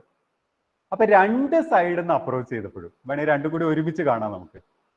ഇപ്പോ രണ്ട് സൈഡിൽ നിന്ന് അപ്രോച്ച് ചെയ്തപ്പോഴും നമ്മുടെ ഫംഗ്ഷൻ 4-ലേക്ക് അപ്രോച്ച് ചെയ്യുന്നു എന്ന് മനസ്സിലാക്കാം. അപ്പൊ ലെഫ്റ്റ് ലിമിറ്റും 4 ആണ്, റൈറ്റ് ലിമിറ്റും 4 ആണ്. അപ്പൊ നമുക്ക് പറയാം ഈ ഫംഗ്ഷന്റെ ലിമിറ്റ് അറ്റ് 2 4 ആണെന്ന് അറിയാം, x²ന്റെ. അപ്പൊ ഈ x² ഒക്കെ വരികയാണെങ്കിൽ വലിയ ബുദ്ധിമുട്ടൊന്നുമില്ല. കാരണം ഇത് ഇൻഡെറ്റർമിനേറ്റ് ഫോമിലേക്കൊന്നും ഈ ഫംഗ്ഷൻ പോകുന്നില്ലല്ലോ, ഇത് പോളിനോമിയൽസ് ആണ്. അപ്പൊ ഇവിടെ ലിമിറ്റ് കാണാൻ ഡയറക്റ്റ് സബ്സ്റ്റിറ്റ്യൂട്ട് ചെയ്താലും മതി എന്ന് അറിയാം. അപ്പൊ നമ്മൾ കണ്ടിന്യൂറ്റി ആയിട്ട് ബന്ധപ്പെട്ട് പറയുകയാണെങ്കിൽ ഈ ഫംഗ്ഷൻ കണ്ടിന്യൂസ് ആണെന്ന് നിങ്ങൾക്ക് അറിയാം. എവിടെയും ബ്രേക്ക് ഒന്നുമില്ല, ഗ്രാഫില് കണ്ടിന്യൂസ് ആണ്. ലിമിറ്റും ഫംഗ്ഷന് കൊടുക്കുന്ന വാല്യൂ സെയിം ആണെന്നൊക്കെ അറിയാം. അപ്പൊ അത് ലിമിറ്റ്. അപ്പൊ x² വളരെ സിമ്പിൾ ആയിട്ടുള്ള ഒരു ഫംഗ്ഷനാണ്. അങ്ങനെയാണെങ്കിൽ നമുക്ക് മറ്റൊരു പീസ് വൈസ് ഫംഗ്ഷൻ എടുത്തു നോക്കാം. ഒരു പീസ് വൈസ് ഫംഗ്ഷൻ എടുക്കുന്നു. അപ്പൊ നമുക്ക് എടുക്കാവുന്ന ഫംഗ്ഷൻ ഇതാണ്. ഞാൻ ഫംഗ്ഷൻ ഒന്ന് മാറ്റുന്നു. നോക്കാം നമുക്ക് എങ്ങനെയാണ് ചെയ്യേണ്ടതെന്നൊക്കെ പിന്നീട് നോക്കാം. ഒരു ഫംഗ്ഷൻ ഞാൻ എടുക്കുകയാണ്.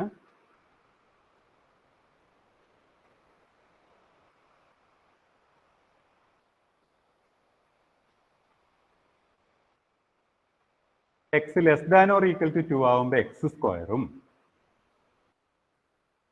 x ഗ്രേറ്റർ ദാൻ 2 ആവുമ്പോൾ 2x + 1 എടുത്തു. നമുക്ക് ഈ ഫംഗ്ഷൻ ഇവിടെ കാണാം നിങ്ങൾക്ക്. f of x = x², when x less than or equal to 2, 2x + 1, otherwise means x greater than 2. അപ്പൊ x ഗ്രേറ്റർ ദാൻ 2 ആകുമ്പോൾ 2x + 1 ആണ്. അപ്പൊ ഞാൻ 2 ബേസ് ചെയ്തിട്ട് ലിമിറ്റ് പറയാനാട്ടോ. 2-ന് പകരം ഏതും എടുക്കാം, ഞാൻ 2 വെച്ച് പറയുന്നു എന്ന് മാത്രം. അപ്പൊ നമുക്ക് ഇതിന്റെ ഗ്രാഫ് ഒന്ന് നോക്കാം. അപ്പൊ നിങ്ങൾക്കറിയാം x² എന്ന് പറയുന്നത് ഒരു പരാബിളയാണ്. അപ്പൊ 2 വരെ ഇത് പരാബിളയായിരിക്കും. 2x + 1 എന്ന് പറയുന്നത് ഒരു സ്ട്രെയിറ്റ് ലൈൻ ആണ്. അപ്പൊ ആഫ്റ്റർ 2 ഇതൊരു സ്ട്രെയിറ്റ് ലൈൻ ആണ് വരിക. അപ്പൊ അതിന്റെ ഗ്രാഫ് ഇങ്ങനെ കിട്ടും. ഇനി ഒരു കാര്യം കൂടി, 2 less than or equal to 2 ആകുമ്പോൾ x² ആണ്. അപ്പൊ ഇതിന്റെ ലെഫ്റ്റ് ബ്രാഞ്ചിലാണ് 2-ന് കറസ്പോണ്ടിങ് ആയിട്ടുള്ള പോയിന്റ് ഉണ്ടാവുക, ഇവിടെ ഉണ്ടാവുക. അപ്പൊ ഒരു പോയിന്റ് ആയിട്ട് നമുക്ക് മാർക്ക് ചെയ്യാൻ ബുദ്ധിമുട്ടുണ്ട്, എങ്കിലും നമുക്ക് ആ പോയിന്റ് ഇവിടെ മാർക്ക് ചെയ്യാം. അപ്പൊ എ എന്നുള്ള പോയിന്റ് ഈ ബ്രാഞ്ചിലാട്ടോ വരിക, ലെഫ്റ്റ് ബ്രാഞ്ചിൽ. അപ്പൊ ഇങ്ങനെയാണ് ഗ്രാഫ് വരുന്നത്. അപ്പൊ ഇവിടെ ഒരു കാര്യം നിങ്ങൾ ശ്രദ്ധിക്കൂ, ഇത് കണ്ടിന്യൂസ് അല്ല അല്ലേ. നമ്മൾ കണ്ടിന്യൂറ്റി ആയിട്ട് നമുക്ക് ഇപ്പോഴേ പറയാം, അതിന് ഡെഫിനേഷനിലേക്കൊന്നും പോകേണ്ട കാര്യമൊന്നുമില്ല. ഇതിന്റെ ഗ്രാഫ് ഒരു ബ്രേക്ക് വരുന്നുണ്ട് 2-ല്. അത് കണ്ടിന്യൂസ് അല്ല എന്നും അറിയാം. ഈ കേസിൽ നമുക്ക് 2-ൽ ഒന്ന് ലിമിറ്റ് കണ്ടു നോക്കാം. അപ്പൊ നേരത്തെ പോലെ തന്നെ ലെഫ്റ്റ് നിന്നും റൈറ്റ് നിന്നും ഒന്ന് അപ്രോച്ച് ചെയ്യാം. അപ്പൊ ആദ്യം ലെഫ്റ്റ് സൈഡിൽ നിന്നാവട്ടെ. ലെഫ്റ്റ് സൈഡിൽ നിന്ന് അപ്രോച്ച് ചെയ്യുമ്പോൾ 4 കിട്ടി. നിങ്ങൾക്കറിയാം അവിടെ 2 കൊടുത്തു കഴിഞ്ഞാൽ 4 കിട്ടും. ഇനി റൈറ്റ് സൈഡിൽ നിന്ന് അപ്രോച്ച് ചെയ്യിക്കാം. റൈറ്റ് സൈഡിൽ ഒരു പോയിന്റ് എടുത്തു. അപ്പോൾ 2ന്റെ റൈറ്റ് സൈഡിലാണ് എക്സിന്റെ വാല്യൂ ഉള്ളത്. അപ്പൊ ഇത് അപ്രോച്ച് ചെയ്യുമ്പോൾ 5-ലേക്കാണ് വന്നത്. അപ്പൊ ഇവിടെ നോക്കൂ, ലെഫ്റ്റ് നിന്ന് വരുമ്പോഴുള്ള ലിമിറ്റ് 4-ഉം റൈറ്റ് നിന്ന് വരുമ്പോഴുള്ള ലിമിറ്റ് 5-ഉം ആണ്. രണ്ടും കൂടി ഒരുമിച്ച് കണ്ടാൽ നിങ്ങൾക്ക് അത് മനസ്സിലാവും. രണ്ടും ഒരുമിച്ച് വരട്ടെ. അപ്പൊ ഒന്ന് 4-ഉം ഒന്ന് 5 ആണ്. അപ്പൊ ഈ കേസിൽ നമ്മൾ ലിമിറ്റ് എക്സിസ്റ്റ് ചെയ്യുന്നില്ല എന്നാണ് പറയുക. ലിമിറ്റ് എക്സിസ്റ്റ് ചെയ്യുന്നില്ല. കാരണം left limit not equal to right limit ആണ്. അപ്പൊ നമുക്ക് ലിമിറ്റ് എക്സിസ്റ്റ് ചെയ്യാനുള്ള ഒരു കണ്ടീഷൻ നിങ്ങൾക്ക് അറിയാം. Left limit equal to right limit ആണ്. ഇനി ഇതേ കാര്യം തന്നെ നിങ്ങൾ മറ്റൊരു രീതിയിൽ, ഇപ്പൊ നമ്മൾ ഡിഗ്രി തലത്തിലേക്ക് എത്തുമ്പോൾ നമ്മൾ ലെഫ്റ്റ് ലിമിറ്റ് റൈറ്റ് ലിമിറ്റ് എന്നുള്ള രീതിയൊക്കെ മാറ്റി അപ്രോച്ച് ചെയ്യുന്നു എന്നുള്ളതിനൊക്കെ വേറെ രീതിയിലേക്ക് മാറ്റാറുണ്ട്. എന്ന് പറഞ്ഞാൽ ലിമിറ്റിന് നമ്മൾ ഡെൽറ്റ എപ്സിലോൺ ഡെഫിനേഷൻ നമ്മൾ കൊടുക്കാറുണ്ട്. അപ്പൊ അവിടെ ഡെൽറ്റ എന്ന് പറയുന്നത് എക്സ്, ഇപ്പൊ 2 ആണല്ലോ, നമ്മൾ 2-ലുള്ള ലിമിറ്റാണ് കാണുന്നത്. 2-ഉം എക്സും തമ്മിലുള്ള ഡിസ്റ്റൻസ് ആണ് സാധാരണ ഡെൽറ്റ ആയിട്ട് എടുക്കുക. കറസ്പോണ്ടിങ് ആയിട്ട് വൈകൾ തമ്മിലുള്ള ഡിസ്റ്റൻസ്, വൈ വാല്യൂസ്, ഇപ്പൊ 4 ആണ് 2-ലെ വാല്യൂ. അപ്പൊ ഇത് രണ്ടും തമ്മിലുള്ള ഡിഫറൻസ് ആണ് നമ്മൾ എപ്സിലോണായിട്ട് എടുക്കുക. അപ്പൊ അത് നിങ്ങളൊന്ന് ആലോചിച്ച് നോക്കുക. അപ്പൊ ഇത് നമ്മൾ ഇന്നത്തെ സെഷനൊക്കെ കഴിഞ്ഞ് വരുമ്പോൾ എങ്ങനെ നമുക്ക് ഇതിനെ എപ്സിലോൺ ഡെൽറ്റ ഡെഫിനേഷനായിട്ട് കണക്ട് ചെയ്യാൻ പറ്റും നോക്കാം. അപ്പൊ അവിടെ ഇത്രേ പറയുന്നുള്ളൂ അല്ലെ. ഗിവൺ എപ്സിലോണില് വൈകൾ തമ്മിലുള്ള ഡിഫറൻസ് ലെസ് ദാൻ എപ്സിലോൺ ആണെങ്കിൽ, അല്ലെങ്കിൽ ഒരു എപ്സിലോൺ തരികയാണെങ്കിൽ നമുക്ക് ഒരു ഡെൽറ്റ കണ്ടുപിടിക്കാൻ പറ്റും. സോ ദാറ്റ് വൈകൾ തമ്മിലുള്ള ഡിഫറൻസ് എപ്പോഴും എപ്സിലോൺ ആയിരിക്കണം വെനെവർ എക്സും ആ പോയിന്റും തമ്മിലുള്ള ഡിസ്റ്റൻസ് ഡെൽറ്റ ആവുമ്പോൾ. അല്ലെങ്കിൽ ആ എക്സിന് കറസ്പോണ്ടിങ് ആയിരിക്കും 2 ആണല്ലോ, 2-ന് കറസ്പോണ്ടിങ് ആയിട്ടുള്ള ഒരു ഓപ്പൺ ഇന്റർവെൽ എടുത്താൽ ഡെൽറ്റ, അതിന്റെ 2 ഡെൽറ്റ ആണ് അതിന്റെ ലെങ്ത് വരിക. ഇനിവേ 2-ൽ നിന്നുള്ള ലെങ്ത് ഡെൽറ്റ ആണെങ്കിൽ, അല്ലെങ്കിൽ ലെസ് ദാൻ ഡെൽറ്റ ആണെങ്കിൽ വൈകൾ തമ്മിലുള്ള ഡിഫറൻസ് ലെസ് ദാൻ എപ്സിലോൺ ആവണം എന്നുള്ള രീതിയിലുള്ള ഡെഫിനേഷൻ ഒക്കെ നമ്മൾ പഠിച്ചിട്ടുണ്ട്. അത് ഇതുമായിട്ടൊന്ന് കണക്ട് ചെയ്യുന്നത് നിങ്ങളൊന്ന് ആലോചിച്ച് നോക്കൂ. നമുക്ക് ലാസ്റ്റ് സെഷനിൽ അത് ഡിസ്കസ് ചെയ്യാം. ഓക്കെ, അപ്പൊ ഇവിടെ നമുക്ക് ലിമിറ്റ് എക്സിസ്റ്റ് ചെയ്യുന്നില്ല എന്ന് മനസ്സിലായി. ഒപ്പം ഇത് കണ്ടിന്യൂസും അല്ല അല്ലെ. Left limit equal to right limit അല്ലാത്തത് കൊണ്ട് തന്നെ ലിമിറ്റ് ഇല്ല. ഇത് കണ്ടിന്യൂസ് ഇല്ല എന്ന് മനസ്സിലാക്കി. ഇനി ഇതിന്റെ തന്നെ നിങ്ങൾ മനസ്സിലാക്കേണ്ടത് 2-ല് മാത്രമേ ഈ പ്രശ്നമുള്ളൂ. വേറെ എല്ലാ പോയിന്റുകളിലും ലിമിറ്റ് ഉണ്ട്. ഇപ്പൊ ഞാൻ ഈ 2-ന് പകരം എടുക്കുന്നത് വാല്യൂ 1 ആണെന്ന് വിചാരിച്ചോളൂ. 1, ഇപ്പൊ 1.1 എടുത്തു. ഇവിടെ ലിമിറ്റ് എക്സിസ്റ്റ് ചെയ്യും. ഇതാ കോയിൻസൈഡ് ചെയ്യുന്നുണ്ട്. 1.21 ലിമിറ്റ് കിട്ടും. അതിന്റെ സ്ക്വയർ വരും ഈ ബ്രാഞ്ചിലായതുകൊണ്ട്. ഇനി 3-ലാണെങ്കിൽ നമുക്ക് ലിമിറ്റ് കിട്ടും. ഇനി 3 അല്ലെങ്കിൽ 2.9 എടുത്തു. ഇതാ 3.4 ഇവിടെ നമുക്ക് ലിമിറ്റ് കിട്ടും. അത് 7.8 ആണ്. അപ്പൊ 2-ല് മാത്രമാണ് ബ്രേക്ക് ഉള്ളത്. അവിടെ ലിമിറ്റ് ഇല്ല. Left limit not equal to right limit ആണ് മനസ്സിലായി. ഓക്കെ, അപ്പൊ ഇനിവേ നമുക്ക് 2-ലേക്ക് തന്നെ കൊണ്ടുവരാം.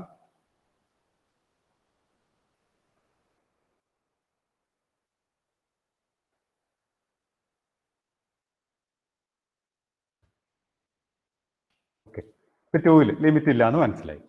അങ്ങനെയാണെങ്കിൽ വേറൊരു ഫംഗ്ഷനിലേക്ക് വരാം. ഇതേപോലെ നമുക്ക് മറ്റൊരു ഫംഗ്ഷൻ എടുത്തു നോക്കാം.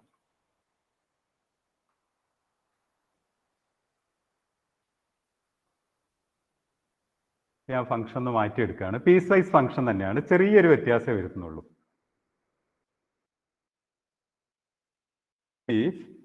X less than or equal to 2 ആവുമ്പോൾ എക്സ് സ്ക്വയർ തന്നെ ആവട്ടെ.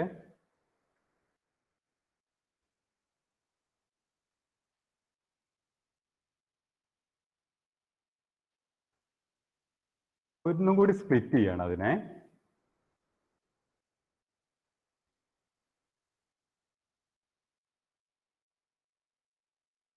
ഗ്രേറ്റർ ദാൻ 2 ആവുമ്പോൾ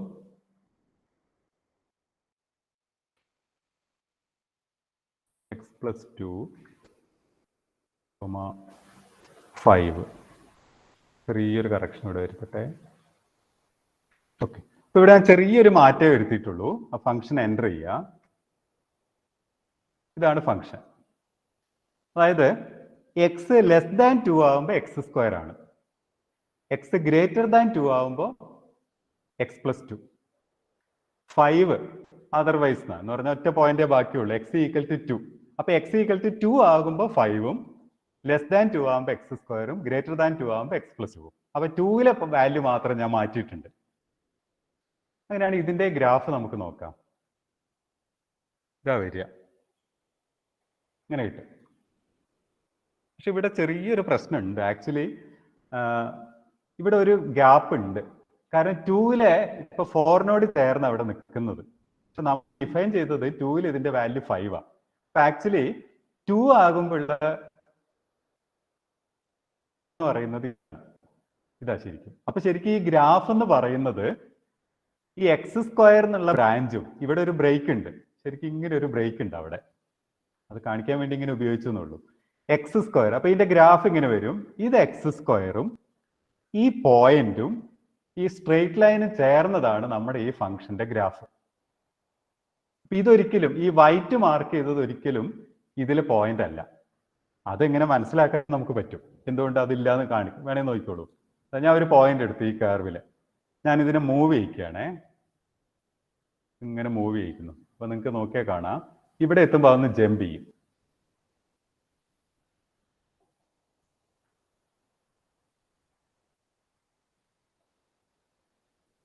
ഒന്ന് ജമ്പ് ചെയ്തിട്ട് ഉണ്ടോ, ഇപ്പൊ ജമ്പ് ചെയ്ത് എയിലേക്ക് പോയി. ഇനി ഇത് മൂവ് ചെയ്യിച്ചാല് ഇപ്പുറത്തേക്ക് വന്നു, ഉണ്ടല്ലേ. അപ്പൊ ഒരിക്കലും ആ വൈറ്റ് ഭാഗത്തേക്ക് അത് വരുന്നതേ ഇല്ല, അങ്ങോട്ടേക്ക് ജമ്പ് ചെയ്തു, പിന്നെ താഴേക്ക് വന്നു, ഉണ്ടല്ലേ. അപ്പൊ എന്ന് പറഞ്ഞാൽ ഇവിടെ ഒരു ഗ്യാപ്പ് ഉണ്ട്. അപ്പൊ ആ പോയിന്റ് എന്ന് പറയുന്നത് ഇതാണ് എ.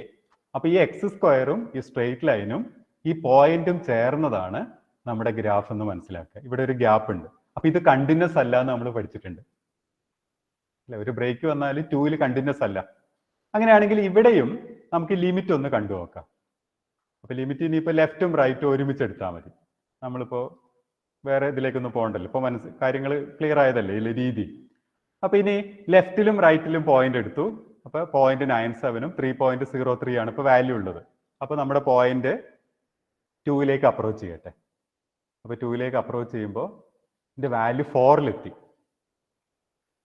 അപ്പോൾ ലെഫ്റ്റ് നിന്ന് വരുമ്പോഴും റൈറ്റ് നിന്ന് വരുമ്പോഴും ഫംഗ്ഷന്റെ വാല്യൂ 4ലേക്കാണ് അപ്രോച്ച് ചെയ്യുന്നത്. ആക്ച്വലി ഫംഗ്ഷൻ ഒരിക്കലും 4 എന്നുള്ള വാല്യൂ അറ്റൈൻ ചെയ്യുന്നില്ല. ഫംഗ്ഷന്റെ വാല്യൂ ഒരിക്കലും 4 ആകുന്നില്ല. പകരം ഈ ഫംഗ്ഷൻ 4ലേക്ക് അപ്രോച്ച് ചെയ്യുന്നതേ ഉള്ളൂ. എന്ന് പറഞ്ഞാൽ ഇവിടെയാണ് ലിമിറ്റ് എന്നുള്ള വാക്കിന്റെ പ്രാധാന്യം വരുന്നത്. ഫംഗ്ഷൻ ഒരിക്കലും 4 അറ്റൈൻ ചെയ്യുന്നില്ല. മറിച്ച് ഒരു കാര്യം നമുക്ക് പറയാം, എക്സ് 2ലേക്ക് അപ്രോച്ച് ചെയ്യുമ്പോൾ ഫംഗ്ഷൻ ഒരിക്കലും 4 എന്നുള്ള ബൗണ്ടറി അല്ലെങ്കിൽ 4 എന്നുള്ള ആ വാല്യൂ മറികടന്ന് പോകാൻ പറ്റില്ല, ലെഫ്റ്റ് നിന്ന് വന്നാലും റൈറ്റ് നിന്ന് വന്നാലും. ഇപ്പൊ എന്ന് പറഞ്ഞാൽ ഒരു ചുമര് പോലെ അല്ലെങ്കിൽ ഒരു ഭിത്തി പോലെ നമ്മൾ 4 നിൽക്കുകയാണ്. ഒരാള് ഓപ്പോസിറ്റ് സൈഡിൽ നിന്ന്, രണ്ട് സൈഡിൽ നിന്ന് 2 പേര് വരുന്നു എന്ന് മനസ്സിൽ കാണുക. അപ്പോൾ 2 പേരും ആ ഭിത്തിന്റെ അടുത്തേക്കാണ് വരുന്നത്. അപ്പൊ 2 പേർക്ക് ആ ഭിത്തി മറികടന്ന് പോകാൻ പറ്റാത്ത ഒരു അവസ്ഥ വരിക, അതാണ് 4. അങ്ങനെ അപ്പൊ ഇവിടെ ലിമിറ്റ് എക്സിസ്റ്റ് ചെയ്യുന്നുണ്ട്, പക്ഷെ കണ്ടിന്യൂസ് അല്ല. ലിമിറ്റ് എക്സിസ്റ്റ് ചെയ്തിട്ടും ഇത് കണ്ടിന്യൂസ് ആയിട്ടില്ല. അപ്പൊ അങ്ങനെ ആകുമ്പോൾ ഇത് കണ്ടിന്യൂസ് ആവാനുള്ള മാർഗത്തെ കുറിച്ച് ആലോചിക്കാലോ. എന്തുകൊണ്ട് ഇത് കണ്ടിന്യൂസ് ആയില്ല? ഈ എ എന്നുള്ള പോയിന്റ് പുറത്തേക്ക് പോയതുകൊണ്ടാണ്. അതായത് 2ലെ വാല്യൂ 5 ആയതുകൊണ്ടാണ് ഇത് കണ്ടിന്യൂസ് ആവാതെ പോയത്. അപ്പൊ അങ്ങനെയാണെങ്കിൽ ഇതുകൂടി 4 ആയിരുന്നെങ്കിൽ ഈ ബ്രേക്ക് ഇല്ലാണ്ടായേനെ, ഇത് കണ്ടിന്യൂസ് ആവും. അങ്ങനെയാണല്ലോ നമ്മൾ കണ്ടിന്യൂറ്റിന്റെ ഡെഫിനിഷൻ പഠിച്ചത്. Limit equal to f of a എന്ന് പഠിച്ചു അല്ലെ. ഫംഗ്ഷന്റെ ലിമിറ്റും ആ പോയിന്റിലെ വാല്യൂവും ഈക്വൽ ആകുമ്പോഴാണ് നമ്മൾ കണ്ടിന്യൂറ്റി പഠിച്ചത്. അപ്പൊ ആക്ച്വലി കണ്ടിന്യൂറ്റി എന്ന് പറയുന്നത് ജോമെട്രിക്കൽ ആയിട്ടുള്ള ഒരു കൺസെപ്റ്റ് ആണ്.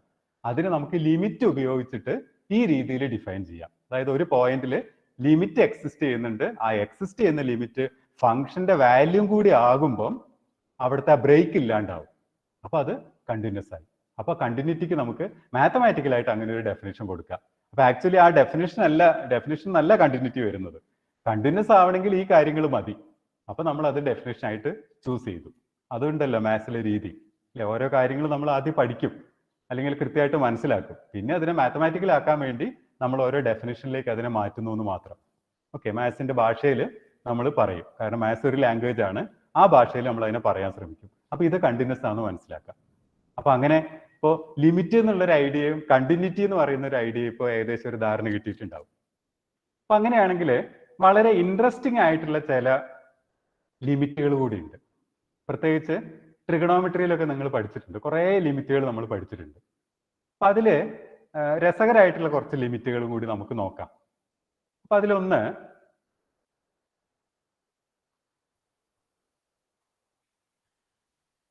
ഈ ഒരു ലിമിറ്റ് ശ്രദ്ധിക്കുക. നമ്മുടെ ട്രിഗണോമെട്രി ഫംഗ്ഷനായിട്ട് ബന്ധപ്പെട്ട ലിമിറ്റ് നോക്കാം. ഇതിലേക്ക് പോകുന്നതിന് മുമ്പ് നമുക്കറിയുന്ന പ്രധാനപ്പെട്ട ലിമിറ്റ് ഉണ്ട്. ഇപ്പൊ സൈൻ എക്സിന്റെ ഗ്രാഫ്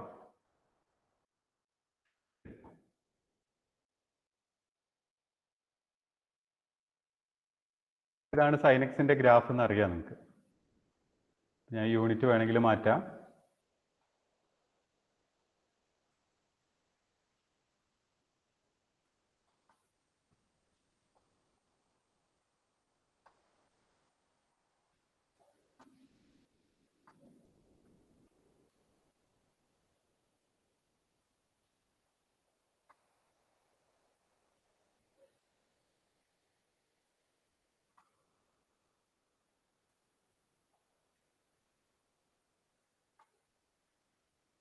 ശരിയായില്ല.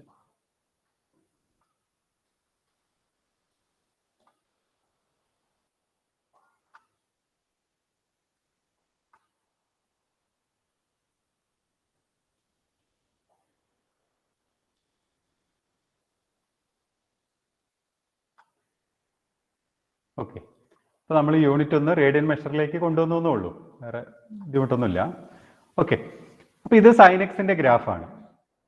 അപ്പൊ ഇവിടെ നമുക്ക് ലിമിറ്റ് അറിയാം, x tends to 0, sine x 0 എന്ന് പഠിച്ചിട്ടുണ്ട്. ഏത് ലിമിറ്റ് കാണാനും പറ്റും. അപ്പൊ ഈ കൂട്ടത്തിൽ പഠിച്ച ഏറ്റവും പ്രധാനപ്പെട്ട ലിമിറ്റ് ഒന്ന് സൈൻ എക്സ് ബൈ എക്സ് ആണ്, അല്ലെ? സൈൻ എക്സ് ബൈ എക്സിന്റെ ലിമിറ്റ് 1 ആണെന്ന് പഠിച്ചിട്ടുണ്ട്. അത് രണ്ട് രീതിയിൽ ഒന്ന് കണ്ടു നോക്കാം. ഞാൻ സൈൻ എക്സ് ബൈ എക്സിന്റെ ഗ്രാഫ് ഇവിടെ എടുത്തിട്ടുണ്ട്. സൈൻ എക്സ് ബൈ എക്സിന്റെ ഗ്രാഫ്. അപ്പൊ നിങ്ങൾക്ക് അറിയാം, actually sine x by x എന്ന് പറയുന്നത് 0യിൽ ഡിഫൈൻഡ് അല്ല. ഇത് 0/0 ആയി പോകും. അപ്പൊ ഞാൻ നേരത്തെ തുടങ്ങിയതുപോലെ എന്നാൽ നമുക്ക് 0യിൽ ഒരു വാല്യൂ വേണം. 0യിലേക്ക് അടുക്കും എങ്ങോട്ട് പോകുന്നു എന്നൊന്ന് മനസ്സിലാക്കണം. അപ്പോഴാണല്ലോ ലിമിറ്റ് ഉപയോഗിക്കുക. അപ്പൊ നിങ്ങൾക്ക് ഇവിടെ നോക്കിയാൽ കാണാം, എക്സ് 0യിലേക്ക് അപ്രോച്ച് ചെയ്യുമ്പോൾ രണ്ട് സൈഡിൽ നിന്ന് അപ്രോച്ച് ചെയ്താലും സൈൻ എക്സ് ബൈ എക്സ് പോകുന്നത് 1ലേക്കാണ്. അങ്ങനെ നമ്മൾ സൈൻ എക്സ് ബൈ എക്സിന്റെ ലിമിറ്റ് നമ്മൾ 1 ആണെന്ന് കണ്ടു. ഇനി ഇതേ കാര്യം നമുക്ക് സൈൻ എക്സിന്റെ ഗ്രാഫ് ഉപയോഗിച്ചും കാണാം. അതായിരിക്കും കുറച്ചും കൂടി മീനിങ് ഫുൾ ആവുക. ഇത് സൈൻ എക്സിന്റെ ഗ്രാഫ്. ഞാൻ എക്സ് എന്നുള്ള ലൈനും കൂടി എടുക്കുന്നു. ഇത് എക്സ്, y = x എന്നുള്ള ലൈനാ. അപ്പൊ സൈൻ എക്സ് ബൈ എക്സ് എന്ന് പറഞ്ഞാൽ ഇത് രണ്ടും തമ്മിലുള്ള റേഷ്യോ ആണ്, അല്ലെ? ഇത് രണ്ടും തമ്മിലുള്ള റേഷ്യോയാ. അപ്പൊ നിങ്ങളൊരു കാര്യം ഒബ്സർവ് ചെയ്യൂ, ഒറിജിനിലേക്ക് നമ്മുടെ എക്സ് അടുക്കും തോറും സൈൻ എക്സും എക്സും കോയിൻസൈഡ് ചെയ്യുന്നുണ്ട്, അല്ലെ? രണ്ടും ഓൾമോസ്റ്റ് ഈക്വൽ ആയിട്ട് വരികയാണ്, കണ്ടില്ലേ? അപ്പൊ എക്സ് 0യിലേക്ക് അപ്രോച്ച് ചെയ്യുന്നതിനനുസരിച്ച് സൈൻ എക്സും എക്സും കോയിൻസൈഡ് ചെയ്ത് വരുന്നു. അപ്പൊ അതിന്റെ meaning sine X equal to എക്സിലേക്ക് പോകുകയാണല്ലോ. അപ്പൊ സൈൻ എക്സ് ബൈ എക്സ് 1 ആയിട്ട് മാറി.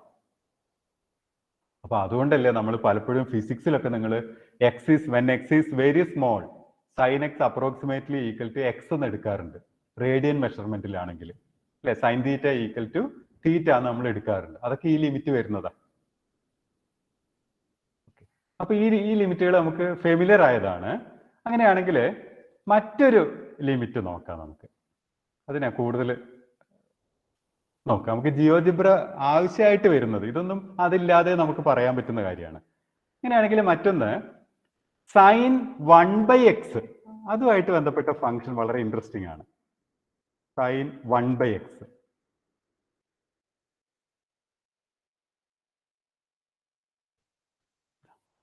ഇതാണ് സൈൻ 1/xന്റെ ഗ്രാഫ്.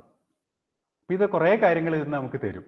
നമ്മൾ ഈ ലിമിറ്റ് എക്സിസ്റ്റ് ചെയ്യാൻ ലെഫ്റ്റ് ലിമിറ്റ് റൈറ്റ് ലിമിറ്റിന്റെ കൺസെപ്റ്റ് ഒക്കെ പറഞ്ഞിരുന്നു. ആ കാര്യങ്ങളൊന്നും ഇല്ലാതെ ചില കാര്യങ്ങൾ പറയേണ്ടി വരുന്ന ഒരു ഫംഗ്ഷനാണ് ഈ sin 1/x.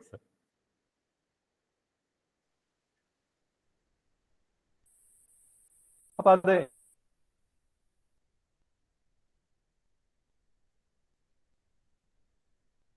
എങ്ങനെയാ നോക്കാം. ഇവിടെ ഞാൻ തന്നെ പറയാതെ sin 1/x ലിമിറ്റ് 0.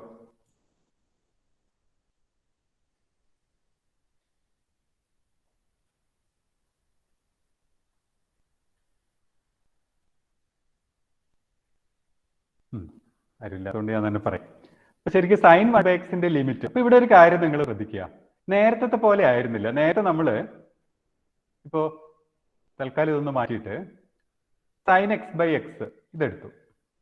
ഇവിടെ നിങ്ങളൊരു കാര്യം ഒബ്സർവ് ചെയ്തിട്ടുണ്ടാവും, എക്സ് 0ലേക്ക് അപ്രോച്ച് ചെയ്തപ്പോൾ ഫംഗ്ഷന്റെ വാല്യൂ 1ലേക്ക് വന്നിട്ടുണ്ട്. അപ്പൊ 1ലേക്ക് അടുത്തു അത്. അപ്പൊ നമുക്ക് ലിമിറ്റ് 1 ആണെന്ന് പറയാം. നേരെ മറിച്ച് ഇവിടെ അങ്ങനെയല്ല കേസ്. എക്സ് 0ലേക്ക് അപ്രോച്ച് ചെയ്യുന്നു, പക്ഷെ ഫംഗ്ഷന്റെ വാല്യൂ ഒരു പർട്ടിക്കുലർ നമ്പറിലേക്ക് അപ്രോച്ച് ചെയ്യുന്നതേ ഇല്ല. ഇത് 1നും -1നും ഇടയ്ക്ക് ഇങ്ങനെ ഓസിലേറ്റ് ചെയ്തുകൊണ്ടിരിക്കുകയാണ്. അതും വളരെ അതിന്റെ ഫ്രീക്വൻസി വളരെ കൂടുതൽ ഓസിലേറ്റ് ചെയ്യുന്നുണ്ട്. കണ്ടോ, ഇവിടെ ഇങ്ങനെ തിക്കായിട്ട് കാണുന്നവിടെയൊക്കെ ലൈൻസ് ഉണ്ട്. നമുക്ക് സൂം ചെയ്താൽ കാണാൻ പറ്റും. നോക്കൂ, കണ്ടോ, ഇഷ്ടംപോലെ ലൈൻസ് ഉണ്ട്. അപ്പൊ അത് വളരെ വേഗത്തിൽ, അല്ലെങ്കിൽ വളരെ അതിന്റെ ഫ്രീക്വൻസി വളരെ കൂടുതലാണ്. അത് ഇങ്ങനെ ഓസിലേറ്റ് ചെയ്തുകൊണ്ടിരിക്കുകയാണ്. ആദ്യം 1 ആവുന്നു, തൊട്ടടുത്ത മൊമെന്റിൽ -1 ആവും, പിന്നെ 1 ആയി, പിന്നെ -1 ആയി. എന്ന് പറഞ്ഞാല് എക്സ് 0ലേക്ക് അടുക്കുന്തോറും ഇതിന്റെ വാല്യൂ 1നും -1നും ഇടയ്ക്ക് ഇങ്ങനെ ഓസിലേറ്റ് ചെയ്യുക ചെയ്യുന്നത്. 1 ആയി, തൊട്ടടുത്ത മൊമെന്റിൽ -1, then 1, then -1. അല്ലാണ്ട് ഒരു പർട്ടിക്കുലർ വാല്യൂയിലേക്ക് അപ്രോച്ച് ചെയ്യുന്നില്ല. അപ്പോൾ ഈ കേസിൽ നമ്മൾ എക്സ് 0ലേക്ക് പോകുമ്പോൾ sin 1/x ലിമിറ്റ് എക്സിസ്റ്റ് ചെയ്യുന്നില്ല എന്നാണ് പറയുക. ലിമിറ്റ് എക്സിസ്റ്റ് ചെയ്യുന്നില്ല. അതിന്റെ കാരണം left limit not equal to right limit ആയതല്ല. എപ്പോഴും അങ്ങനെ ആവണമെന്നില്ല. ഇവിടെ ഒരു പർട്ടിക്കുലർ നമ്പറിലേക്ക് ഇത് അപ്രോച്ച് ചെയ്യുന്നില്ല എന്നുള്ളതുകൊണ്ടാണ്. ഒരു ഓസിലേറ്ററി പ്രോപ്പർട്ടി ഇതിന് വരുന്നുണ്ട് 1നും -1നും ഇടയ്ക്ക്. അങ്ങനെയാണെങ്കിൽ ഈ ഒരു ഐഡിയ മനസ്സിലുണ്ടെങ്കിൽ അടുത്തൊരു ഫംഗ്ഷൻ നമുക്ക് എടുക്കാം. അടുത്തത് കുറച്ചും കൂടി രസമുള്ള ഒരു ഫംഗ്ഷനാണ്. ഈ sin 1/x ബേസ് ചെയ്തിട്ട് തന്നെയാണ് ഒരു function x into sin 1/x ഒന്ന് എടുത്തു നോക്കാം. ഇപ്പൊ എടുത്ത function x into sin 1/x ആണ്. ഇതാട്ടോ function x into sin 1/x. ഇതിന്റെ ലിമിറ്റ് ഒന്ന് ശ്രദ്ധിക്കുക. അപ്പൊ sin 1/x 0യിൽ ലിമിറ്റ് ഇല്ല എന്ന് നമ്മൾ കണ്ടു. അങ്ങനെയാണെങ്കിൽ x into sin 1/x limit ഉണ്ടോ എന്ന് നോക്കാം. ഓസിലേറ്റ് ചെയ്യുന്നുണ്ട്. രണ്ടും ഒന്ന് മനസ്സിൽ വെക്കുക. ഒന്ന് 1 -1ന്റെ ഇടയ്ക്ക് ഓസിലേറ്റ് ചെയ്തു, ഇതും ഓസിലേറ്റ് ചെയ്യുന്നുണ്ട്. ഒരു ഓസിലേറ്ററി പ്രോപ്പർട്ടി ഇവിടെ നടക്കുന്നുണ്ട്. പക്ഷെ ആ ഓസിലേഷന്റെ പ്രത്യേകത നിങ്ങൾ നോക്കൂ. ഓരോ 0ലേക്ക് അടുക്കുന്തോറും അതിന്റെ ആ ഹൈറ്റ് കുറഞ്ഞുറഞ്ഞു വരികയാണ്. ഒരു വേവ് ആയിട്ട് എടുക്കുകയാണെങ്കിൽ അതിന്റെ ആംപ്ലിറ്റ്യൂഡ് കുറഞ്ഞുറഞ്ഞു വരിക. എന്ന് പറഞ്ഞാൽ അതിന്റെ ആ ആംപ്ലിറ്റ്യൂഡ് കുറഞ്ഞ് അത് എങ്ങോട്ടേക്ക് അടുക്കുകയാണ്? 0ലേക്ക് അടുക്കുന്നതായിട്ട് നമുക്ക് കാണാം. അപ്പൊ x into sin 1/x 0ലേക്ക് x approach ചെയ്യുമ്പോൾ ഇതിന്റെ വാല്യൂ 0ലേക്കാണ് പോകുന്നത്. അത് വേണമെങ്കിൽ മറ്റൊരു രീതിയിലും കാണാം. ഇവിടെ നിങ്ങൾക്ക് നോക്കിയാൽ കാണാം, ഇവിടെ ഇതെല്ലാം ഈ എൻഡ് എല്ലാം കൂടി ചേർന്നാൽ ഒരു ലൈൻ ഫോം ചെയ്യുന്നതായിട്ട് ഫീൽ ചെയ്യും. അപ്പൊ ആക്ച്വലി ഇത് എക്സിനും -xനും ഇടയ്ക്കാണ്. കണ്ടോ, എക്സിനും -xനും ഇടയ്ക്കാണ്. നമ്മുടെ സാൻഡ്വിച്ച് തിയറി ഒക്കെ പഠിച്ചിട്ടുണ്ട് നിങ്ങൾ ലിമിറ്റിൽ. ആ സാൻഡ്വിച്ച് ചെയ്യുന്ന പോലെ തന്നെ ഉണ്ട്. അതായത് എക്സും -xന്റെ ഇടയിൽ നമ്മുടെ ഫംഗ്ഷൻ വരുന്നു. അപ്പൊ ഇവിടെ എക്സും -xും അപ്രോച്ച് ചെയ്യുന്നത് 0ലേക്കാണ്. അപ്പൊ ഈ ഫംഗ്ഷനും അപ്രോച്ച് ചെയ്യുന്നത് 0ലേക്കാന്ന് കിട്ടും. ഇനി ഇത് എക്സിനും -xനും ഇടയ്ക്ക് വരാൻ കാരണമുണ്ട്. നമുക്കറിയാം സൈനിന്റെ മാക്സിമം വാല്യൂ 1ഉം മിനിമം വാല്യൂ -1 ആണ്. അപ്പൊ sin 1/x എപ്പോഴും -1നും +1നും ഇടയ്ക്കാണ്. അപ്പൊ ഈ ഫംഗ്ഷന്റെ വാല്യൂ -x നും ഇടയിലാണ് വരിക. അതുകൊണ്ടാണ് ഇത് എക്സിനും -xനും ഇടയിലായതും ലിമിറ്റ് 0 ആയിട്ട് വന്നു. അപ്പൊ ഈ കേസിൽ x കൊണ്ട് മൾട്ടിപ്ലൈ ചെയ്യുന്നതോടുകൂടി അതിന്റെ ലിമിറ്റ് 0 ആയിട്ട് മാറി. എക്സിനും -xനും ഇടയ്ക്ക് വന്നു. ഇനി അടുത്തൊരു കാര്യം കുറച്ചുകൂടി രസമാണ്. ഒരു ഫംഗ്ഷൻ കൂടി ഇതുമായിട്ട് ബന്ധപ്പെട്ട് നോക്കാം. ഇപ്പൊ ഞാൻ x² എടുക്കുകയാണ്. അടുത്തൊരു ഫംഗ്ഷൻ എടുത്തത് x² ഇൻറ്റു സൈൻ 1/x എടുത്തു. അപ്പോഴും നിങ്ങൾക്ക് ഇവിടെ ഗ്രാഫ് കാണാം. നേരത്തെക്കാൾ കുറച്ചും കൂടി വേഗം ഇത് 0യിലേക്ക് പോകുന്നുണ്ട് അല്ലേ? ആ ആംപ്ലിറ്റ്യൂഡ് കുറയുന്നത് വളരെ വേഗത്തില്ല, വളരെ 0ന്റെ അടുത്തേക്ക് എത്തിയത്. നേരത്തെ പോലെയല്ല, ഇങ്ങനെ വന്നു.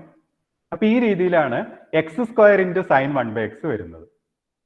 അപ്പൊ ഇതും x 0 ആകുമ്പോൾ ഇതിന്റെ ലിമിറ്റും 0 തന്നെ കിട്ടുന്നു. അപ്പൊ ഇത് നമുക്ക് നേരത്തെ പോലെ പറയുകയാണെങ്കിൽ ഈ ഫംഗ്ഷനും x² അതേപോലെ -x² ഇടയ്ക്കായിരിക്കും. x² -x². ഞാൻ സൂം ചെയ്തുകൊണ്ടാണ് ഇങ്ങനെ കാണുന്നത്. ശരിക്കും ഇതെങ്ങനെ നോക്കിയാൽ കാണാം, x² പരാബോളയല്ലേ. x² -x² ഇടയിലായിട്ടാണ് നമ്മുടെ x² ഇൻറ്റു സൈൻ 1/x വരിക. അതിന്റെ കാരണം നേരത്തെ തന്നെ. അപ്പൊ ഇതിന്റെ ലിമിറ്റ് 0 എടുക്കുക. അപ്പൊ ഇതേപോലെയാണ് x³ തൊട്ട് വരിക. x³ into sine 1/x x⁴ ഒക്കെ ലിമിറ്റ് അറ്റ് x 0 എന്ന് നമുക്ക് പറയാൻ പറ്റും. ഇനി ഇത് ഡിഫറൻഷ്യബിലിറ്റി ആയിട്ട് ബന്ധപ്പെട്ട് വരുമ്പോൾ നമുക്ക് അതിന്റെ കാര്യങ്ങൾ കൂടുതലായിട്ട് നോക്കാം. അപ്പൊ ഇതാണ് നമ്മുടെ ലിമിറ്റ് എന്നുള്ളൊരു പ്രോപ്പർട്ടി എങ്ങനെ നമ്മൾ ഇതിൽ ഉപയോഗിക്കുന്നു എന്നൊക്കെ മനസ്സിലായിട്ടുണ്ടാവും. അപ്പൊ നിങ്ങൾ നോക്കൂ, നമ്മൾ ഇത്രയും വർക്കുകളൊക്കെ ചെയ്ത സമയത്ത് നമ്മുടെ ഇഷ്ടത്തിനനുസരിച്ച് പല ഫങ്ഷൻസ് ഇവിടെ ചൂസ് ചെയ്തിട്ടുണ്ട്. സൈൻ എടുത്തിട്ടുണ്ട്, പോളിനോമിയൽ ഫങ്ഷൻസ് എടുത്തിട്ടുണ്ട്. പിന്നെ നമുക്ക് ഒരു ഫംഗ്ഷനിലൂടെ നമ്മൾ പോയിന്റിനെ മൂവ് ചെയ്യിച്ചിട്ടുണ്ട്. അപ്പൊ ഇത് ഡൈനാമിക് ആയി അല്ലെ? ഡൈനാമിക് ആണ്. ഇവിടെ സ്റ്റാറ്റിക് ആയിട്ടല്ല ഈ സോഫ്റ്റ്വെയർ വർക്ക് ചെയ്യുന്നത്, ഡൈനാമിക് ആണ്. പോയിന്റ് മൂവ് ചെയ്യുന്നുണ്ട്. അപ്പൊ അങ്ങനെ കുറെ കാര്യങ്ങൾ നമ്മൾ ഈ സോഫ്റ്റ്വെയർ ഉപയോഗിച്ച് ചെയ്യുന്നുണ്ട്. അപ്പൊ ഇത് എങ്ങനെയൊക്കെയാണെന്നുള്ളത് നമുക്കൊന്ന് മനസ്സിലാക്കണം. സ്വന്തമായിട്ടൊരു വർക്കൊക്കെ ചെയ്യണം. അപ്പൊ ഇത് ആണ് ലിമിറ്റിന്റെ ഒരു ഐഡിയ. അങ്ങനെയാണെങ്കിൽ നമുക്ക് ഒറ്റ കാര്യത്തിലേക്ക് കൂടി കടക്കാം. അപ്പോൾ തുടർച്ചയായിട്ട് തന്നെ, അപ്പൊ നമ്മൾ ലിമിറ്റ് പറഞ്ഞു, കണ്ടിന്യൂറ്റിന്റെ കാര്യങ്ങൾ നമ്മൾ ഡിസ്കസ് ചെയ്തു. അങ്ങനെയാണെങ്കിൽ ഡിഫറൻഷ്യബിലിറ്റി ആയിട്ട് ബന്ധപ്പെട്ട കാര്യത്തിലേക്ക് കൂടി നമുക്ക് പോകാം. ഓക്കെ, ബബിത ടീച്ചറെ കുറച്ചേരം കൂടി കണ്ടിന്യൂ ചെയ്തതിന് കുഴപ്പമില്ലല്ലോ? ഇല്ല സാറേ, ഇല്ല, അത് രസമായിട്ട് വരുന്നുണ്ടല്ലോ. ഓ ആയിക്കോട്ടെ. അപ്പൊ നമ്മള് കണ്ടിന്യൂറ്റി ഡിസ്കസ് ചെയ്തെത്തി. അപ്പൊ പിന്നെ നമ്മൾ ഡിഫറൻസിയേഷനിലേക്ക് പോയേ പറ്റൂ. അങ്ങനെയാണെങ്കിൽ നമുക്ക് ഡെറിവേറ്റീവിന്റെ ഒരു ഐഡിയയിലേക്ക് ഒന്ന് പോകാം. നമ്മൾ തുടക്കത്തെ സൂചിപ്പിക്കുകയും ചെയ്തിരുന്നു. അപ്പൊ അതിലേക്കൊന്ന് പോകാം നമുക്ക്. അപ്പൊ ആദ്യം ഞാൻ അത്ര ഡീറ്റെയിൽ ആയിട്ട് പോകുന്നില്ല. അപ്പൊ എന്താണ് ഡെറിവേറ്റീവ് എന്നൊന്ന് ജസ്റ്റ് ഒന്ന് മനസ്സിലാക്കുക. അതിന്റെ ഒരു ആവശ്യകത ഒന്ന് മനസ്സിലാക്കി വെക്കാം. ശരിക്കും ഡെറിവേറ്റീവ് ആയിട്ട് ബന്ധപ്പെട്ട് ഉള്ള കാര്യം എന്ന് പറഞ്ഞാൽ രണ്ട് രീതിയിലാണല്ലോ ഉപയോഗിക്കുക. ഒന്നത് ചേഞ്ചുമായിട്ട് ബന്ധപ്പെട്ടാണ്, ചേഞ്ചിന്റെ മെഷർമെന്റ് ആണ്. അതൊരു കൺസെപ്റ്റ് ആണ്. അതാണ് ന്യൂട്ടൺ കൊണ്ടുവന്ന രീതി. അതാണ് ഡെറിവേറ്റീവിന്, ചേഞ്ച് ആണ്. അപ്പൊ എന്തുകൊണ്ടാണ് ചേഞ്ച് എന്നുള്ളത് വരുന്നു? അതിൽ പല വാക്കുകളുണ്ട്. നമ്മൾ ആവറേജ് ചേഞ്ച് പഠിച്ചിട്ടുണ്ട്. പിന്നെ നമ്മളെ സംബന്ധിച്ച് ഏറ്റവും പ്രധാനപ്പെട്ടത് ഈ ഒരു വാക്കാണ്, rate of change. Rate of change എന്താണ്? റേറ്റ് ഓഫ് ചേഞ്ച് എന്നൊന്ന് മനസ്സിലാക്കണം. അവിടെയാണ് നമുക്ക് ഡെറിവേറ്റീവിന്റെ ഒരു പ്രാധാന്യം വരിക. പിന്നെ മറ്റൊന്ന് ടാൻജന്റ് ആയിട്ട് ബന്ധപ്പെട്ട കാര്യമാണ്, ടാൻജന്റ്. അപ്പൊ അതെന്താണ്? ഒരു പ്രോബ്ലം തന്നെയാണ് ടാൻജന്റ് പ്രോബ്ലം എന്ന് പറയുന്നത്. അപ്പൊ ഇതിന് നമ്മൾ പൊതുവെ വെലോസിറ്റി പ്രോബ്ലം എന്നാ പറയുക. ന്യൂട്ടന്റെ പ്രോബ്ലത്തിന് നമ്മൾ വെലോസിറ്റി പ്രോബ്ലം എന്നും, ഇത് ടാൻജന്റ് പ്രോബ്ലം ആണ്. അപ്പൊ ഈ രണ്ട് പ്രോബ്ലം ആണ് ആക്ച്വലി നമ്മുടെ ഡിഫറൻസിയേഷന്റെ ഒറിജിന് കാരണമായത്. ഇന്നത്തെ രീതിയിലേക്ക് അത് പിന്നീട് മാറി വന്നിട്ടുണ്ട്. എനിവേ ഈ രണ്ട് കാര്യമാണ്. അപ്പൊ എന്താണ് ഈ ചേഞ്ചുമായിട്ട് ബന്ധപ്പെട്ട കാര്യം എന്താണെന്നൊന്ന് മനസ്സിലാക്കാം. അപ്പൊ അതിനൊരു എക്സാമ്പിൾ ആയിട്ട് ഇപ്പൊ ഞാനൊരു ലൈൻ എടുക്കാം. സപ്പോസ് y = 2x + 3 എന്നൊരു ലൈൻ എടുത്തു. അതിന്റെ ജനറൽ ഫോമായിട്ട് സ്ലോപ്പ് ഇന്റർസെപ്റ്റ് ഫോമിൽ എഴുതിയെന്നുള്ളൂ, y = 2x + 3. ഞാൻ ജിയോജിബ്രയിലേക്ക് തൽക്കാലം കടക്കുന്നില്ല. ലൈനിന്റെ ഗ്രാഫ് എങ്ങനെയാണെന്ന് വിചാരിച്ചോളൂ. ലൈനിന്റെ ഗ്രാഫ് നമ്മൾ വരച്ചു. അപ്പൊ ഇതിലെ രണ്ട് പോയിന്റ് എടുക്കാം. അപ്പൊ വേണമെങ്കിൽ ആദ്യത്തെ പോയിന്റ് നമുക്ക് 0, 3 തന്നെ എടുക്കാം അല്ലെ? x 0 ആകുമ്പോൾ y-ന്റെ വാല്യൂ 3 അല്ലേ? അപ്പൊ 0, 3 എടുത്തു. അടുത്തൊരു പോയിന്റ് 1, 5 എടുക്കും. അടുത്തൊന്ന് 2 കൂടി കൊടുത്തേക്കാം. അപ്പൊ ഇതാണെന്ന് വിചാരിക്കുക. 2 കൊടുത്തു കഴിഞ്ഞാൽ 2, 7 വരും. അപ്പൊ ഇതൊരു സ്ട്രെയിറ്റ് ലൈൻ ആണ്, ഈ രീതിയിൽ വരുന്നു. അപ്പൊ അങ്ങനെയാണെങ്കിൽ ഒരു കാര്യം നിങ്ങൾ മനസ്സിലാക്കൂ, ഇവിടെ എക്സിന്റെ വാല്യൂ 0 ആണ്, ഇവിടെ എക്സിന്റെ വാല്യൂ 1 ആണ്. ഇവിടെ എക്സിന്റെ വാല്യൂ 1. അപ്പോൾ എ എന്നുള്ള പോയിന്റിൽ നിന്ന് ബിയിലേക്കാണ് നമ്മുടെ ഒരു പോയിന്റ് മൂവ് ചെയ്തതെന്ന് വിചാരിച്ചോളൂ. അപ്പൊ ഇവിടെ എക്സിന്റെ വാല്യൂ 0, ഇവിടെ എക്സിന്റെ വാല്യൂ 1. അപ്പൊ ഇവിടെ എക്സിൽ ഉണ്ടായ ചേഞ്ച് എന്ന് പറയുന്നത് 1 യൂണിറ്റ് ആണ്. കറസ്പോണ്ടിങ് ആയിട്ട് വൈയിൽ ഉണ്ടായ ചേഞ്ച് 2 യൂണിറ്റ് ആണ് അല്ലെ. 5ഉം ഇത് 3ഉം ആണ്. അപ്പോൾ 5 - 3 2 കിട്ടി. ഇവിടെ അതേപോലെ നോക്കാം. ഇനി ബിയിൽ നിന്ന് സിയിലേക്ക് പോയി.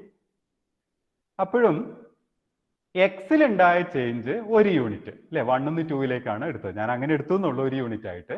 വൈയിൽ ഉണ്ടായ ചേഞ്ച് 2 യൂണിറ്റ് ആണ്. അപ്പൊ നിങ്ങൾക്ക് ഒരു കാര്യം ഇവിടെ മനസ്സിലാക്കുക. ഇനിയിപ്പോ വേറൊരു പോയിന്റ് നമ്മൾ 3 എടുക്കുമ്പോൾ ശരിക്കും പോയിന്റ് വരിക 9 വരിക. അപ്പോഴും ഈ ചേഞ്ചിന് മാറ്റമൊന്നുമില്ല. 1ഉം 2ഉം തന്നെയാണ്. അപ്പൊ ഇവിടെ ഒരു കാര്യം നിങ്ങൾക്ക് മനസ്സിലാക്കാം.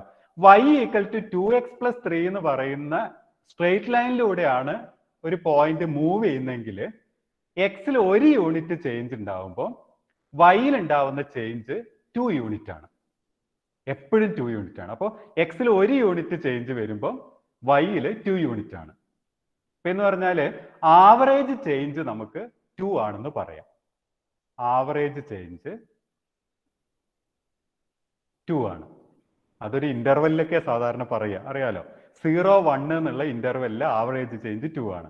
1, 2 എന്നുള്ള ഇന്റർവെല്ലിൽ ആവറേജ് ചേഞ്ച് 2 ആണ്. അപ്പോൾ ഇവിടെ ആവറേജ് ചേഞ്ച് 2 ആണ്. അത് എപ്പോഴും സെയിം ആണ്. അപ്പൊ നമ്മൾ ഏത് പോയിന്റിൽ ചേഞ്ച് പറഞ്ഞാലും, ഇപ്പൊ ഞാൻ ഇവിടെ ഒരു പോയിന്റ് എടുക്കുകയാണ്, A1 എന്ന് പറഞ്ഞൊരു പോയിന്റ് എടുത്തു. ഇവിടുത്തെ ചേഞ്ച് എന്താണെന്ന് ചോദിച്ചാലും അത് 2 ആണെന്ന് പറയാം. അപ്പൊ അതിലൂടെ നമ്മൾ മെഷർ ചെയ്യുന്നത് എക്സിൽ യൂണിറ്റ് ചേഞ്ച് ഉണ്ടാവുമ്പോൾ വൈയിൽ എത്ര യൂണിറ്റ് ചേഞ്ച് ഉണ്ടാവുന്നു എന്നാണ് പറയുന്നത്. അത് 2 ആണ്. അപ്പൊ ഇങ്ങനെ വരുന്ന ചേഞ്ചസിനെയല്ലേ നമ്മൾ കോൺസ്റ്റന്റ് ചേഞ്ച് എന്ന് പറയുക, അല്ലെങ്കിൽ യൂണിഫോം ചേഞ്ച് എന്ന് പറയും. അപ്പൊ യൂണിഫോം ആയിട്ടാണ് മാറുന്നതെങ്കിൽ നമുക്ക് ഒരു പ്രയാസമില്ല. എത്ര ചേഞ്ച് ഉണ്ടായാലും അതിന്റെ പറയാൻ പറ്റും. ഇപ്പോൾ എക്സിൽ 10 യൂണിറ്റ് ചേഞ്ച് ഉണ്ടാകുമ്പോൾ വൈയിൽ ചേഞ്ച് എത്രയാന്ന് ചോദിച്ചാൽ വളരെ എളുപ്പമാണ്. ഇവിടെ 20 എന്ന് പറയാം. കാരണം യൂണിറ്റ് ചേഞ്ച് ആകുമ്പോൾ 2 ആണ്. അപ്പൊ എക്സിൽ 10 യൂണിറ്റ് ചേഞ്ച് ഉണ്ടാകുമ്പോൾ 20 യൂണിറ്റ് ആണെന്ന് പറയാം. അപ്പൊ അങ്ങനെ പറയാൻ പറ്റുന്നത് ഇതൊരു സ്ട്രെയിറ്റ് ലൈൻ ആയതുകൊണ്ടാണ്. അപ്പൊ ഇവിടെ കോൺസ്റ്റന്റ് ചേഞ്ച് ആണ്. അപ്പൊ ഇത്തരം ചേഞ്ചസിന് നമ്മൾ യൂണിഫോം ചേഞ്ച് അല്ലെങ്കിൽ കോൺസ്റ്റന്റ് ചേഞ്ച് എന്ന് പറയും. ഇനി ഒരു കാര്യം കൂടി മനസ്സിലാക്കൂ. ഈ ചേഞ്ച് ആയിട്ട് നമ്മൾ 2 എന്ന് പറഞ്ഞ് എഴുതിയ ഈ ആവറേജ് ചേഞ്ച് ഈ ലൈനിന്റെ സ്ലോപ്പ് ആണ്. അപ്പൊ നമ്മുടെ ടാൻജന്റുമായിട്ട് ഇതിനൊരു ബന്ധമൊക്കെ വന്നു തുടങ്ങി അല്ലെ. ജോമെട്രിക്കലായിട്ട് പറയുന്നതാണ് സ്ലോപ്പ് ഒക്കെ. അപ്പൊ ഇതിന്റെ സ്ലോപ്പ് ആണെന്ന് നമുക്കറിയാം. അപ്പൊ ഒരു സ്ട്രെയിറ്റ് ലൈനിനെ സംബന്ധിച്ച് അതിന്റെ സ്ലോപ്പ് എന്ന് പറയുന്നത് ആക്ച്വലി എക്സിൽ 1 യൂണിറ്റ് ചേഞ്ച് ഉണ്ടാകുമ്പോൾ വൈയിൽ എത്ര യൂണിറ്റ് ചേഞ്ച് ഉണ്ടാവുന്നു എന്ന് പറയൽ തന്നെയാണ്. അത് തന്നെയല്ലേ ഇതിന്റെ ഡെറിവേറ്റീവും അല്ലെ. ഇവിടെ dy/dx 2 തന്നെയാണ്. അപ്പൊ ഡെറിവേറ്റീവ് എന്ന് പറയുന്നത് actually change in y divided by change in x ആണ്. ദാറ്റ് മീൻസ് എക്സിൽ 1 യൂണിറ്റ് ചേഞ്ച് ഉണ്ടാവുമ്പോൾ വൈയിൽ എത്ര യൂണിറ്റ് ചേഞ്ച് ഉണ്ടാവുന്നു എന്നാണ് നമ്മൾ ഇതിലൂടെ പറയുക. അപ്പൊ ഇവിടെ വളരെ എളുപ്പത്തിൽ നമുക്ക് ചേഞ്ച് ഒക്കെ പറയാൻ പറ്റും യൂണിഫോം ആയതുകൊണ്ട്. ഇനി യൂണിഫോം അല്ലാത്ത ചേഞ്ചസും ഉണ്ടല്ലോ. ഇപ്പൊ നമ്മളൊരു കല്ലെടുത്തിട്ട് മുകളിൽ നിന്ന് താഴേക്ക് ഇടുക, അല്ലെങ്കിൽ താഴെ നിന്ന് മുകളിലേക്ക് എറിഞ്ഞു. അപ്പൊ നിങ്ങൾക്കറിയാം, നമുക്ക് ഒരു കല്ല് മുകളിൽ നിന്ന് താഴേക്കാണ് ഇടുന്നതെങ്കിൽ തുടക്കത്തിൽ അതിന്റെ സ്പീഡ് 0 ആണ്. പിന്നെ ആ സ്പീഡ് കൂടി വരും. അങ്ങനെ അത് ഗ്രൗണ്ടിൽ എത്തുന്നതിന് തൊട്ട് മുമ്പ് അല്ലെങ്കിൽ ആ മൊമെന്റിലായിരിക്കും അതിന് മാക്സിമം സ്പീഡ് ഉണ്ടാവുക. അപ്പൊ എന്ന് പറഞ്ഞാല് അത് ഈക്വൽ ഇന്റർവൽ ഓഫ് ടൈമിൽ കവർ ചെയ്യുന്ന ദൂരം സെയിം അല്ല. ആദ്യത്തെ 1 സെക്കൻഡിൽ സഞ്ചരിച്ച ദൂരം ആയിരിക്കില്ല അടുത്ത 1 സെക്കൻഡിൽ, അതിലും കൂടുതൽ സഞ്ചരിക്കും. അതിലും കൂടുതലായിരിക്കും അടുത്ത 1 സെക്കൻഡിൽ. എന്ന് പറഞ്ഞാൽ ഓരോ മൊമെന്റിലും കൂടുതൽ ദൂരം സഞ്ചരിക്കാനുള്ള ഒരു ടെൻഡൻസി ആ ഒബ്ജക്റ്റിനുണ്ട്. അങ്ങനെ വേണമെങ്കിൽ നമുക്ക് പറയാം അല്ലെ. ഓരോ മൊമെന്റിലും കൂടുതൽ ദൂരം സഞ്ചരിക്കണം എന്നാണ് ആ പാർട്ടിക്കിളിന്റെ ടെൻഡൻസി. ആ ടെൻഡൻസിയാണ് ആക്ച്വലി നമ്മൾ ഗ്രാവിറ്റേഷണൽ ഫോഴ്സ് കൊണ്ടൊക്കെയാണ് അത് വരുന്നത്. നിങ്ങൾക്ക് അറിയാം, acceleration due to gravity. Okay, അപ്പൊ അതുണ്ട്. അപ്പൊ അവിടെ ഓരോ ഇന്റർവൽ ഓഫ് ടൈമിൽ കവർ ചെയ്യുന്ന ഡിസ്റ്റൻസ് സെയിം അല്ലല്ലോ, ഡിഫറെന്റ് ആണ്. അങ്ങനെ വരുമ്പോഴാണ് നമ്മൾ ഇൻസ്റ്റന്റേനിയസ് എന്നുള്ള വാക്ക് ഉപയോഗിച്ചത്. അത് തന്നെയാണ് മുകളിലേക്ക് എറിയുമ്പോൾ സംഭവിക്കുക. അപ്പൊ അവിടെ എങ്ങനെയാന്ന് വെച്ചാല് നമ്മൾ ഒരു വെലോസിറ്റി കൊടുത്തിട്ടാണ് എറിയുക. പക്ഷെ കുറച്ചു നേരം കഴിയുമ്പോൾ അതിന്റെ സ്പീഡ് കുറഞ്ഞു വരും, 0 ആവും, പിന്നെ താഴേക്ക് വരും. അപ്പൊ അവിടെ എങ്ങനെയാണെന്നറിയാം, ഓരോ മൊമെന്റിലും സ്പീഡ് കുറയാനുള്ള ടെൻഡൻസിയാണ്. അതായത് കവർ ചെയ്യാനുള്ള ദൂരം, കൂടുതൽ ദൂരം സഞ്ചരിക്കണം എന്നായിരുന്നു നേരത്തെ ടെൻഡൻസി എങ്കിൽ ഇനി കുറഞ്ഞ ദൂരം സഞ്ചരിച്ചാൽ മതി എന്നുള്ളൊരു ടെൻഡൻസി ആയിരിക്കും ആ പാർട്ടിക്കിളിന് ഉണ്ടാവുക. അപ്പൊ അവിടെ ഇൻസ്റ്റന്റേനിയസ് ആണ്, ഇതേപോലെയല്ല. അപ്പൊ അത്തരം സിറ്റുവേഷനിലാണ് നമ്മൾ ആക്ച്വലി റേറ്റ് ഓഫ് ചേഞ്ച് എന്നുള്ളൊരു വാക്ക് ഉപയോഗിക്കുക. അപ്പൊ അത് മനസ്സിലാക്കാൻ നമ്മൾ നേരത്തെ എടുത്ത പോലെ ഒറ്റ എക്സാമ്പിൾ കൂടി ശ്രദ്ധിക്കുക. അപ്പൊ y equal to x square എന്ന് എടുത്തു. അപ്പൊ അതിന്റെ ഗ്രാഫ് നിങ്ങൾക്ക് അറിയാം, ഒരു പരാബിളയാണെന്ന് അറിയാം. തൽക്കാലം ഇങ്ങനെ എടുക്കാം കേട്ടോ പരാബിള. അപ്പൊ ഇതിലെ ഞാനൊരു 2 പോയിന്റ് എടുക്കുക. ഒന്ന് നമ്മുടെ 0 0 തന്നെ എടുത്തു, അടുത്ത പോയിന്റ് 1 1, അടുത്തൊരു പോയിന്റ് 2 4 എടുത്തു. അപ്പൊ ഇവിടെ നേരത്തെ പോലെ നമ്മൾ ചേഞ്ച് ഒന്ന് കാണാൻ ശ്രമിക്കുക. ഇപ്പൊ എക്സ് 0യിൽ നിന്ന് 1ലേക്ക് എത്തി. അപ്പൊ എക്സിൽ ഉണ്ടായ ചേഞ്ച് 1 യൂണിറ്റ് ആണ്, വൈയിൽ ഉണ്ടായ ചേഞ്ച് 1 യൂണിറ്റ്. അപ്പൊ ഇവിടുത്തെ ആവറേജ് ചേഞ്ച് 1 ആണ് അല്ലെ, 1/1. ഇനി ഇവിടെ എക്സിൽ ഉണ്ടാവുന്ന ചേഞ്ച് 1 യൂണിറ്റ് തന്നെ, വൈയിൽ ഉണ്ടായ ചേഞ്ച് 2 യൂണിറ്റ് ആണ്. അപ്പൊ ഇവിടെ ആവറേജ് ചേഞ്ച് 2 ആണ്. കണ്ടോ? അപ്പൊ നേരത്തെ പോലെയല്ല, ഇവിടെ ഓരോ ഇന്റർവെല്ലിലും ആവറേജ് ചേഞ്ച് മാറുന്നുണ്ട്. അപ്പൊ ഇത്തരം സിറ്റുവേഷനിലാണ്, എന്ന് പറഞ്ഞാൽ നേരത്തെ പോലെ യൂണിഫോം അല്ല. അപ്പൊ ഇങ്ങനെ വരുന്ന സിറ്റുവേഷനിലാണ് നമ്മൾ ഇൻസ്റ്റന്റേനിയസ് ചേഞ്ച് എന്നുള്ള വാക്ക് ഉപയോഗിക്കുക.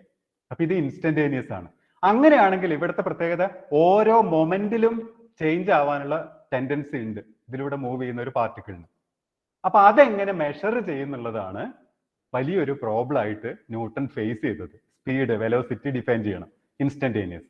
അപ്പൊ അതിനാണ് ആദ്യമായിട്ട് അദ്ദേഹം ലിമിറ്റ് ഉപയോഗിച്ചതും ആ ലിമിറ്റ് ഉപയോഗിച്ച് തന്നെ ഡെറിവേറ്റീവ് എന്നുള്ള ഒരു പുതിയ രീതിയിലേക്ക് വരികയും ചെയ്തു.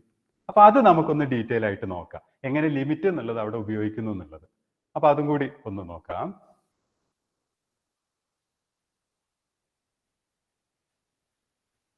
യെസ്, ഒന്ന് നിങ്ങൾ പഠിച്ച കാര്യങ്ങൾ തന്നെയാണ് എങ്കിലും നോക്കൂ. അപ്പൊ നമ്മളിപ്പോ എടുത്ത എക്സ് സ്ക്വയർ എന്നുള്ള ഫംഗ്ഷൻ തന്നെ എടുക്കാം നമുക്ക്. എക്സ് സ്ക്വയർ എന്നുള്ള ഫംഗ്ഷനും അതിന്റെ ഗ്രാഫും. അപ്പൊ നമുക്ക് സൗകര്യത്തിന് 1 എന്നുള്ള പോയിന്റിലെ ഡെറിവേറ്റീവ് കാണണം. അപ്പൊ നേരത്തെ പോലെ യൂണിഫോം അല്ല എന്ന് മനസ്സിലായിട്ടുണ്ട്. ഓരോ മൊമെന്റിലും കൂടുതൽ ദൂരം സഞ്ചരിക്കണം എന്നുള്ള ഒരു ടെൻഡൻസി ഉള്ള ഒരു ഒബ്ജക്റ്റ് ആണെന്ന് വിചാരിക്കുക, ഇതിലൂടെ മൂവ് ചെയ്യുന്നത് ഇൻസ്റ്റന്റേനിയസ് ആണ്. അപ്പോൾ അതെങ്ങനെ മെഷർ ചെയ്യും ഒരു പർട്ടിക്കുലർ പോയിന്റിൽ? അപ്പൊ അതിന് നമുക്ക് ഇങ്ങനെ എടുക്കാം. ആദ്യം ആ പോയിന്റ് നമുക്ക് എടുക്കാം. ഇതാണ് പോയിന്റ് 1 1. അപ്പൊ അതിന് അദ്ദേഹം ചെയ്ത ഉപയോഗിച്ചൊരു മെത്തേഡ് ഇതായിരുന്നു. ഇതിന്റെ റൈറ്റ് സൈഡിൽ ഒരു പോയിന്റ് എടുത്തു. ഇതേപോലെ ലെഫ്റ്റിലും എടുക്കാം കേട്ടോ, നമുക്ക് ലെഫ്റ്റിലും വേണമെങ്കിൽ എടുക്കാം. ലെഫ്റ്റിൽ ഒരു പോയിന്റ് എടുക്കാം. തൽക്കാലം ഞാൻ റൈറ്റിലെ പോയിന്റ് എടുക്കുന്നുള്ളൂ, അത് വെച്ച് പറയാം. റൈറ്റ് സൈഡിൽ ഒരു പോയിന്റ് എടുത്തു. ഇനി അതൊക്കെ ഉപയോഗിച്ചിട്ട് നമുക്കൊരു സെഗ്മെന്റും കൂടി കാണാം. അപ്പൊ ഇപ്പൊ നിങ്ങൾ മനസ്സിലാക്കേണ്ടത് എക്സിന്റെ വാല്യൂ 1 ആണ്. അതിവിടെ ചേഞ്ച് ഇൻ എക്സിൽ ഉണ്ടായ ചേഞ്ച് 0.78 ആണ്. വൈയിൽ ഉണ്ടായ ചേഞ്ച് ആണ് 2.17. അപ്പോൾ എയിൽ നിന്ന് ബിയിലേക്ക് മൂവ് ചെയ്തപ്പം എക്സിലെ ചേഞ്ച് 0.78ഉം വൈയിൽ ഉണ്ടാവുന്ന ചേഞ്ച് 2.17ഉം. അങ്ങനെയാണെങ്കിൽ നമ്മൾ നേരത്തെ കണ്ടതുപോലെ ആവറേജ് ചേഞ്ച് പറയാം. അപ്പൊ ഈ ആവറേജ് ചേഞ്ച് എന്ന് പറഞ്ഞാൽ change in y divided by change in x മതിയല്ലോ, അതല്ലേ ആവറേജ് ചേഞ്ച്. ഒരു യൂണിറ്റ് കാണണം. അപ്പൊ ആവറേജ് ചേഞ്ച് എടുക്കുക. അപ്പൊ ആവറേജ് ചേഞ്ചിന് നമുക്കൊരു കാര്യം ചെയ്യാം. ഇതിനെ നമ്മൾ പഠിച്ച രീതിയിൽ ഞാൻ ഡെൽറ്റ വൈ എന്നും ഡെൽറ്റ എക്സ് എന്നും കൊടുത്തു. ഇതാണ് ചേഞ്ച് ഇൻ വൈ, ഇത് ചേഞ്ച് ഇൻ എക്സ്. അപ്പൊ ആവറേജ് ചേഞ്ച് എന്ന് പറയുന്നത് ഇവിടെ വരിക 2.78 ആണ് അല്ലെ. Delta y by delta x 2.17 by 0.78.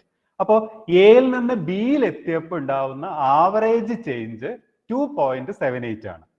നമുക്ക് വേണ്ടത് 1 എന്നുള്ള പർട്ടിക്കുലർ പോയിന്റിലെ ചേഞ്ച് എങ്ങനെ കാണാൻ പറ്റും നോക്കണം. അപ്പൊ ഇവിടെ ഉള്ളൊരു പ്രശ്നം എന്താണെന്നറിയോ? 1ലെ പോയിന്റ് കാണുമ്പോൾ ഈ ഡെൽറ്റ എക്സ് 0 ആയിട്ട് മാറും, ഡെൽറ്റ വൈയും 0 ആയിട്ട് മാറും. അതായത് ബി എയിൽ എത്തുമ്പോഴാണ് എയിൽ ചേഞ്ച് കിട്ടുക നമുക്ക്. അപ്പൊ ഡയറക്റ്റ് നമുക്ക് ഒരിക്കലും ഡെൽറ്റ എക്സിന് 0 ഇവിടെ കൊടുക്കാൻ പറ്റില്ലല്ലോ, 0/0 ആയി പോകും. മനസ്സിലായല്ലോ? അപ്പോൾ 1ലുള്ള ഒരു ചേഞ്ച് കണ്ടുപിടിക്കാനുള്ള ഒരു ശ്രമമാണ്. അപ്പൊ നമുക്ക് ലിമിറ്റ് ഉപയോഗിക്കാം. ഡയറക്റ്റ് കൊടുക്കുമ്പോഴല്ലേ പ്രശ്നമുള്ളൂ. ഡയറക്റ്റ് 0 കൊടുത്താലാണ് 0/0 വരിക. ലിമിറ്റ് ആയിട്ട് കൊടുക്കുമ്പോൾ പ്രശ്നമില്ലല്ലോ. അപ്പൊ നമുക്ക് ഈ ബി എന്നുള്ള പോയിന്റിനെ നേരെ എയിലേക്ക് അപ്രോച്ച് ചെയ്യിക്കാം. അതാ, അപ്പൊ നേരത്തെ നമ്മൾ ലിമിറ്റ് ചെയ്ത പോലെ തന്നെ ഇത് അപ്രോച്ച് ചെയ്യുന്നതാ. ഒരു വേഗത്തിൽ വരാം. ഓക്കെ, അപ്പൊ ഇത് അപ്രോച്ച് ചെയ്യാണ്. അങ്ങനെ ഇതാ റേഷ്യോ മാറുന്നുണ്ട്. ഇപ്പൊ 2.55 ആയി.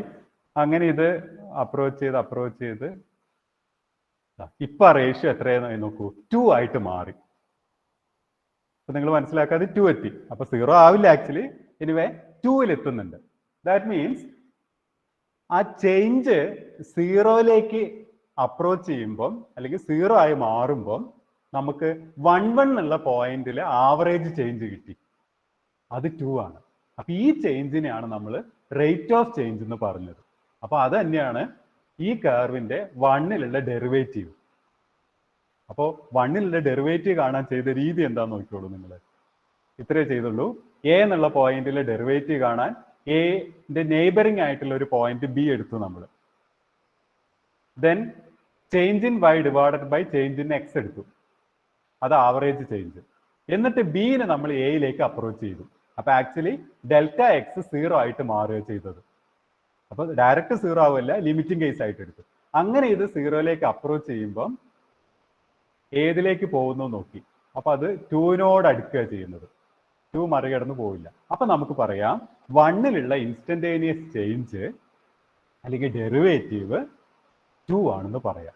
അതിപ്പോ നമുക്കറിയാം x² ഡെറിവേറ്റീവ് 2x ആണ്. അതിൽ 1 കൊടുത്താൽ നമുക്ക് 2 ആണ് കിട്ടുക.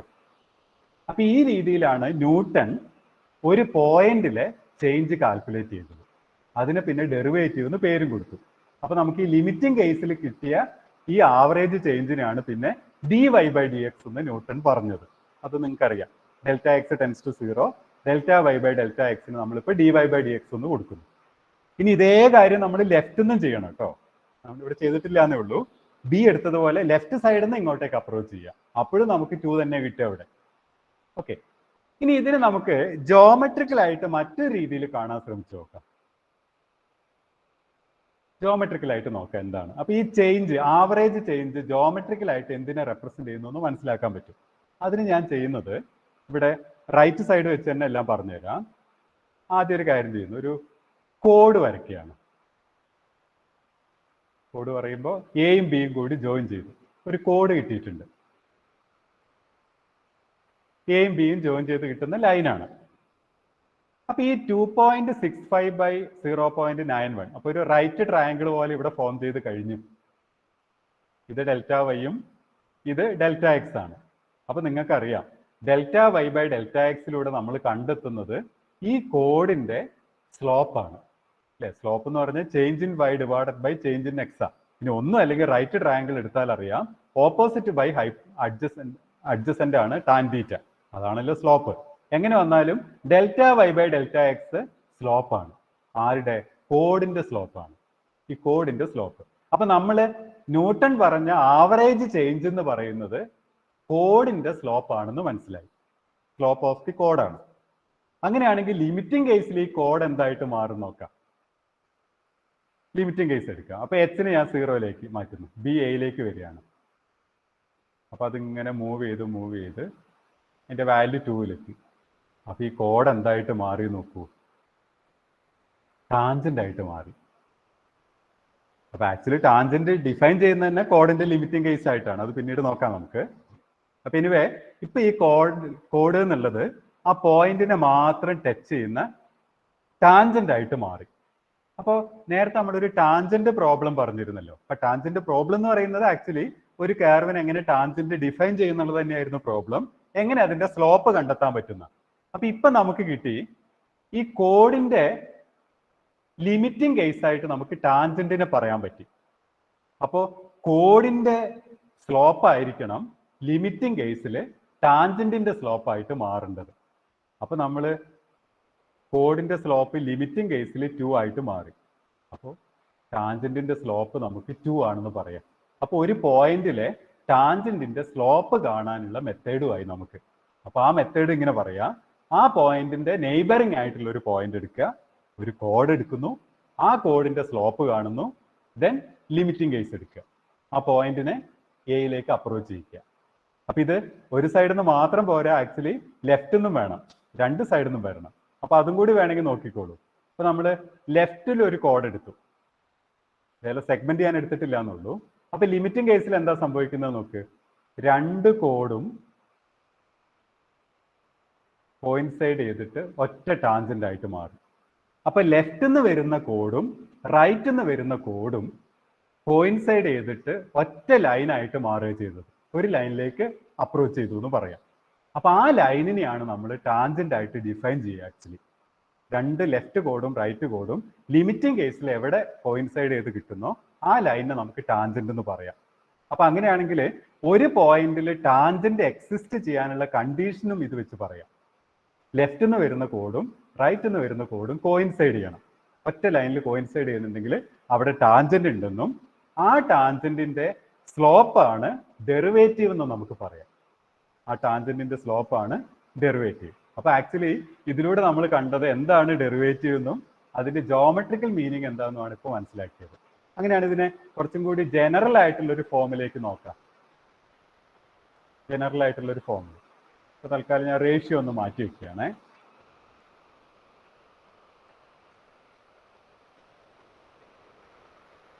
അപ്പൊ ഞാൻ ജനറൽ കേസ് എടുക്കുക.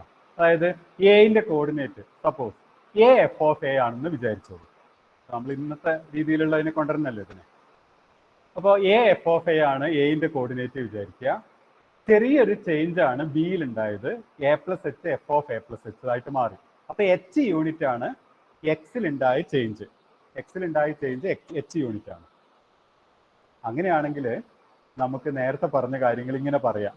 F of a plus h minus f of a by h change in y divided by change in h average change ആണ്.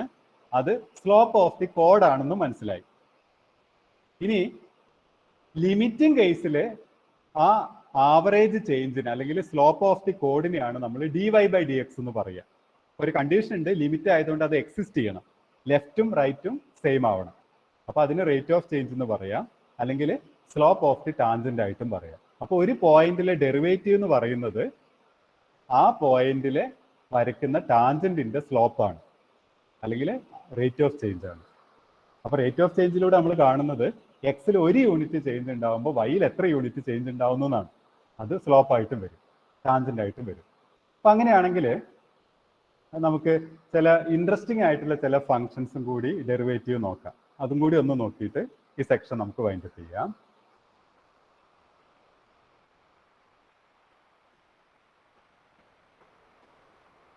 ചില കാര്യങ്ങൾ നമുക്ക് ഒഴിവാക്കിയിട്ട് ആ പിക്ചർ ഒന്ന് ക്ലിയർ ആവാൻ വേണ്ടിയിട്ട് ചിലത് മാത്രം എടുക്കാം.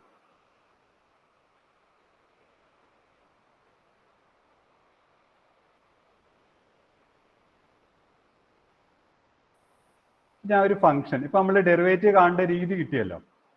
അതായത് യുണീക്ക് ടാൻജന്റ് ഉണ്ടോ എന്ന് ചെക്ക് ചെയ്താൽ മതി, സ്ലോപ്പ് സെയിം ആണോ എന്നൊക്കെ ചെക്ക് ചെയ്താൽ മതി എന്നൊക്കെ മനസ്സിലായി. അങ്ങനെയാണെങ്കിൽ വേറൊരു ഫംഗ്ഷൻ എടുക്കാം. നമ്മൾ sin x എന്നുള്ള ഫംഗ്ഷൻ എടുക്കും.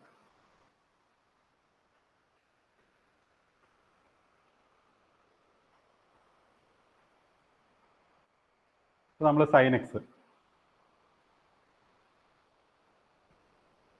ഇതിന് ഒരു പോയിന്റിൽ ടാൻജന്റ് ഒന്ന് നോക്കാം നമുക്ക്.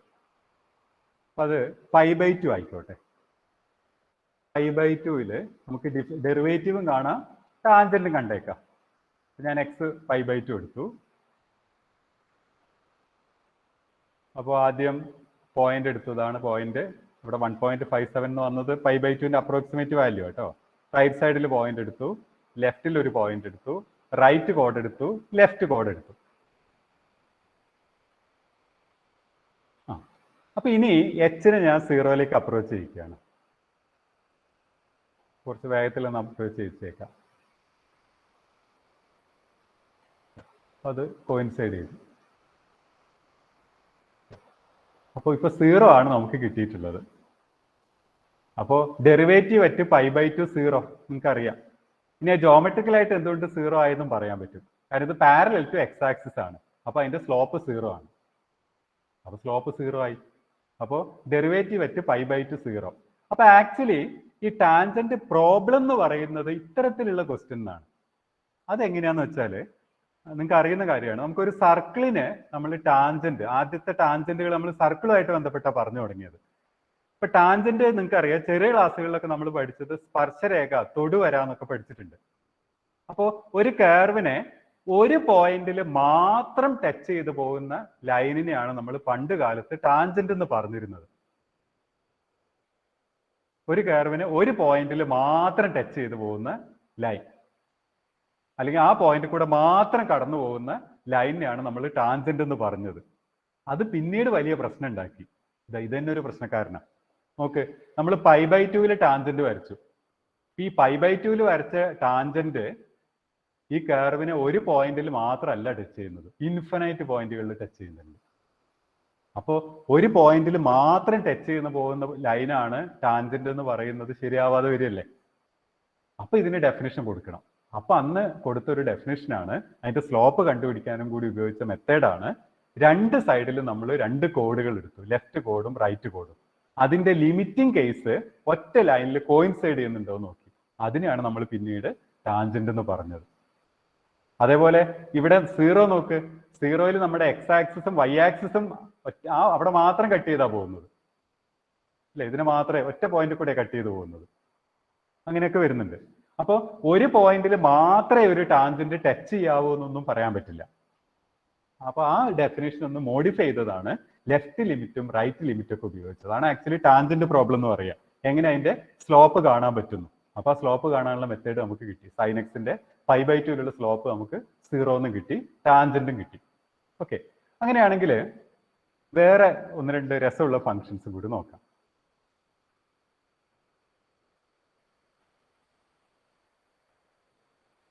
ഞാൻ ഫംഗ്ഷൻ മാത്രം മാറ്റാം. അപ്പൊ അതിൽ ഏറ്റവും രസമുള്ള ഒരു ഫംഗ്ഷൻ മോഡ് സൈൻ എക്സ് എടുത്തു നോക്കാം.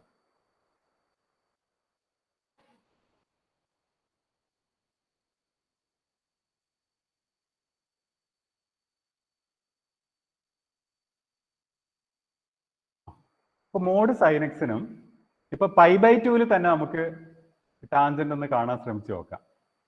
π/2 അത് പ്രശ്നമൊന്നുമില്ല, 0 കിട്ടി, നേരത്തെ അതേ ടാൻജന്റ് ആണ്. ഇനി ഇവിടെ പ്രശ്നം വരുന്നത് ചില പോയിന്റുകൾ ഉണ്ട്. ഈ ഇത്തരം പോയിന്റുകൾ ശ്രദ്ധിക്കൂ. ഇതെങ്ങനെയാ സൈൻ എക്സ് എന്ന് കിട്ടിയതെന്ന് നിങ്ങൾക്ക് അറിയാം. മോഡുലസ് എടുക്കുന്നതോടുകൂടി നെഗറ്റീവ് ആയതും കൂടി നമ്മൾ പോസിറ്റീവ് ആക്കും. അപ്പൊ നേരത്തെ സൈൻ എക്സിനെ സംബന്ധിച്ചതാ, സൈൻ എക്സിനെ സംബന്ധിച്ച് നെഗറ്റീവ് സൈഡിൽ ഉണ്ടായിരുന്നൊക്കെ നിവർന്ന് മുകളിലേക്ക് വരിക ചെയ്തത് കണ്ടോ. ഇത് നേരെ നിവർന്ന് മുകളിലേക്ക് വന്നു. അപ്പൊ നെഗറ്റീവ് ആയത് മൊത്തം മുകളിലേക്ക് വരിക ചെയ്തത്. അതാണ് ഇവിടെ സംഭവിച്ചത്. ഇതാണ് ഇപ്പൊ മോഡ് സൈൻ എക്സ്. അപ്പൊ അങ്ങനെയാണെങ്കിൽ നമുക്ക് 0-ൽ ഇതിന്റെ ഡെറിവേറ്റീവും ടാൻജന്റിനെ കുറിച്ച് ഒന്ന് ആലോചിച്ച് നോക്കാം. 0-ൽ അപ്പൊ നമ്മൾ നേരത്തെ പോലെ ഇതാ രണ്ട് കോഡൊക്കെ എടുത്തിട്ടുണ്ട്, ലെഫ്റ്റ് കോഡും എടുത്തിട്ടുണ്ട്, റൈറ്റ് കോഡും എടുത്തിട്ടുണ്ട്. എന്നിട്ട് രണ്ടിനെ ഒന്ന് കോയിൻസൈഡ് ചെയ്ത് നോക്കാം, അല്ലെങ്കിൽ അപ്രോച്ച് ചെയ്ത് നോക്കാം h 0-ലേക്ക്. അപ്പൊ h 0-ലേക്ക് അപ്രോച്ച് ചെയ്യുമ്പോൾ എന്താ സംഭവിക്കുന്നത് നോക്ക് നിങ്ങൾ. ഇത് കോയിൻസൈഡ് ചെയ്തോ നോക്ക്, രണ്ടും രണ്ടായിട്ട് നിൽക്കുക ചെയ്തത്. അപ്പൊ ഇവിടെ ലെഫ്റ്റ് നിന്ന് വന്ന ടാൻജന്റും റൈറ്റ് നിന്ന് വന്ന ടാൻജന്റും കോയിൻസൈഡ് ചെയ്തിട്ടില്ല, ഒറ്റ ലൈനായിട്ട് മാറിയിട്ടില്ല, യുണീക്ക് ആയില്ല. ദാറ്റ് മീൻസ് ഇവിടെ യുണീക്ക് ടാൻജന്റ് ഇല്ല. പക്ഷെ പണ്ടത്തെ ഒരു ഡെഫിനിഷൻ പ്രകാരം ഒരു പോയിന്റ് കൂടെ മാത്രം കടന്നു പോകുന്നതാണ് ടാൻജന്റ് എന്ന് പറയുകയാണെങ്കിൽ ഇവിടെ ഇൻഫിനൈറ്റ് ടാൻജന്റുകൾ പറയാം. ഇത് ടാൻജന്റ് ആണ്, ഇത് ടാൻജന്റ് ആണ്, രണ്ട് ആക്സിസ് ടാൻജന്റ് ആണ്, അല്ലെങ്കിൽ വൈ ആക്സിസ് ടാൻജന്റ് ആണ്, അങ്ങനെ പറയാം. പക്ഷെ അതല്ല, ഇവിടെ ലെഫ്റ്റ് ടാൻജന്റും റൈറ്റ് ടാൻജന്റും ഡിഫറെന്റ് ആണ്. അപ്പൊ അത് കോയിൻസൈഡ് ചെയ്തിട്ടില്ല. ദാറ്റ് മീൻസ് ഇത് ഡിഫറൻഷ്യബിൾ അല്ല എന്ന് നമുക്ക് പറയാം. അപ്പൊ ഒരു പോയിന്റിൽ ഡിഫറൻഷ്യബിൾ ആവാതിരിക്കണമെങ്കിൽ ലെഫ്റ്റ് ടാൻജന്റും റൈറ്റ് ടാൻജന്റും ഡിസ്റ്റിങ്ക്റ്റ് ആയിട്ട് വരും. എന്ന് പറഞ്ഞാൽ രണ്ടും ഡിഫറെന്റ് ആയിട്ട് വരും. അപ്പൊ അത് നമുക്ക് നോട്ട് ഡിഫറൻഷ്യബിൾ എന്ന് പറയാം. അപ്പൊ ഒരു പോയിന്റിൽ ഡിഫറൻഷ്യബിൾ ആണോ അല്ലയോ എന്ന് ജോമെട്രിക്കലായിട്ട് ജിയോജിബ്ര ഉപയോഗിച്ച് എങ്ങനെ ചെക്ക് ചെയ്യുന്നു എന്നും കൂടി നമ്മളിപ്പോൾ കണ്ടു. അതായത് ആ പോയിന്റിൽ യുണീക്ക് ടാൻജന്റ് ഉണ്ടോ എന്ന് മാത്രം നോക്കിയാൽ മതി. എന്ന് പറഞ്ഞാൽ ലെഫ്റ്റ് ടാൻജന്റും റൈറ്റ് ടാൻജന്റും കോയിൻസൈഡ് ചെയ്യുന്നുണ്ടോ എന്ന് നോക്കുക. ഇനി മറ്റൊരു കാര്യം കൂടി ശ്രദ്ധിക്കുക. ഇവിടുത്തെ ലെഫ്റ്റ് ഡെറിവേറ്റീവ് ആക്ച്വലി -1 ആണ്. ഇത് -x എന്നുള്ള ലൈനാണ്. അതിന്റെ സ്ലോപ്പ് നമുക്ക് കാണാവുന്നതേ ഉള്ളൂ. ഇതിന്റെ സ്ലോപ്പ് -1 കിട്ടും. അതുപോലെ ഇത് y = x എന്നുള്ള ലൈനാണ്. അതിന്റെ സ്ലോപ്പ് 1 ആണ്. അപ്പൊ ഇത് 1 ഉം -1. അപ്പൊ ലെഫ്റ്റ് ലിമിറ്റ് 1 ഉം റൈറ്റ് ലിമിറ്റ് -1. അപ്പൊ ഇത് ഒരു റൈറ്റ് സൈഡ് മാത്രം എടുത്തുകൊണ്ടാണ് ഇവിടെ 1 വന്നത്. രണ്ടും എടുക്കുമ്പോൾ -1 കൂടി വരും. അപ്പൊ ഇത് ഡിഫറൻഷ്യബിൾ അല്ല എന്ന് പറയാം. ഇനി ഇത്തരം പോയിന്റുകളുടെ പ്രത്യേകത നിങ്ങൾക്ക് അറിയാം. ഇത് ഷാർപ്പ് വെർട്ടെക്സുകൾ വരുന്നതാണ് അല്ലെ, ഷാർപ്പ് എഡ്ജസ് ഇവിടെ ഫോം ചെയ്തിട്ടുണ്ട്. അപ്പൊ ഇങ്ങനെ ഷാർപ്പ് വരുന്ന പോയിന്റുകൾ ഒന്നും ഡിഫറൻഷ്യബിൾ അല്ല എന്നും പഠിച്ചിട്ടുണ്ട്. ഇനി ഇത് മറ്റൊരു കാര്യത്തിനും കൂടി എക്സാമ്പിൾ ആണ്. ഇത് കണ്ടിന്യൂസ് ആണ്, പക്ഷെ ഡിഫറൻഷ്യബിൾ അല്ല.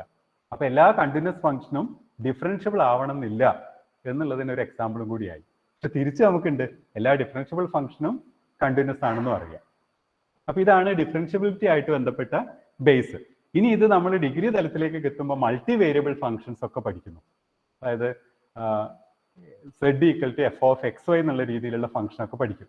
അപ്പൊ അത്തരം ഫംഗ്ഷൻസിന്റെ ഒക്കെ കാര്യങ്ങൾ ചർച്ച ചെയ്യണമെങ്കിൽ നമുക്ക് 2D സ്പേസിൽ ഇരുന്നിട്ട് പറ്റില്ലല്ലോ. ഇതിപ്പോ 2D ആണ്. അപ്പൊ നമ്മളത് 3D മാറും, 3 ഡയമെൻഷണൽ സ്പേസിലേക്ക് മാറും.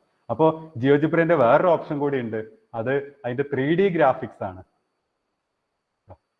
നമ്മുടെ 3D ഗ്രാഫിക്സും കൂടി ഇതാ, നമുക്ക് ഡീറ്റെയിൽ ആയിട്ട് നോക്കാം. ഞാൻ പറഞ്ഞു തന്നേ. ഇപ്പൊ 3D ഡെവലപ്പ് ആയിട്ടുണ്ട്.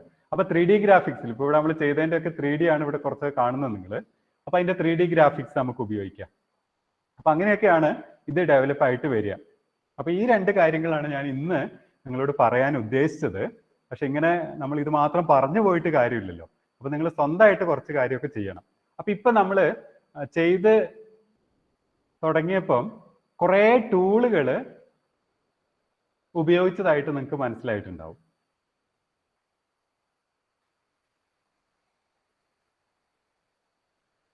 അല്ലെ, കുറെ ടൂളുകൾ നമ്മൾ ഉപയോഗിച്ചിട്ടുണ്ട്. അതായത് ഫങ്ഷൻസിന്റെ ഗ്രാഫ്, വ്യത്യസ്ത പോയിന്റുകൾ എടുക്കുന്നു, ഒരു പോയിന്റ് ഇങ്ങനെ മൂവ് ചെയ്യുന്നുണ്ട്, ഒരു ലൈൻ മൂവ് ചെയ്യുന്നുണ്ട്, അതിന്റെ റേറ്റ് നമ്മൾ കണ്ടുപിടിച്ചിട്ടുണ്ട്, ചില നമ്പറുകൾ ഉപയോഗിച്ചിട്ടുണ്ട്. അപ്പൊ അങ്ങനെ കുറെ കാര്യങ്ങൾ നമ്മൾ ഉപയോഗിച്ചു. അപ്പൊ അതൊക്കെ സ്വന്തമായിട്ടും കൂടി ഒന്ന് ട്രൈ ചെയ്ത് നോക്കുമ്പോഴല്ലേ നമുക്ക് നമ്മളൊന്ന് ഡെവലപ്പായി വരിക. അപ്പൊ അതിന് 1-2 കാര്യങ്ങൾ മാത്രം, നിങ്ങളൊരു ജിയോജിബ്ര ആയിട്ട് ബേസിക് ആയിട്ട് വേണ്ട 1-2 കാര്യങ്ങൾ മാത്രം പറഞ്ഞിരുന്നു. ബാക്കി നമുക്ക് അടുത്ത സെഷനിൽ കൂടുതൽ പറഞ്ഞുതരാം കേട്ടോ. 1-2 കാര്യം അത് വെച്ച് നിങ്ങൾ കുറച്ചൊന്ന് ശ്രമിച്ചാൽ മതി. ഓക്കെ. അപ്പൊ ഞാൻ ജിയോജിബ്രന്റെ നിങ്ങൾ സോഫ്റ്റ്വെയർ ഇൻസ്റ്റാൾ ചെയ്ത് കഴിഞ്ഞാൽ ആദ്യമായിട്ട് നിങ്ങൾക്ക് ഓപ്പൺ ആയിട്ട് വരുന്ന വിൻഡോ ഇതായിരിക്കും. സോറി, പ്രസന്റേഷൻ പോയിട്ടുണ്ടല്ലോ അല്ലേ.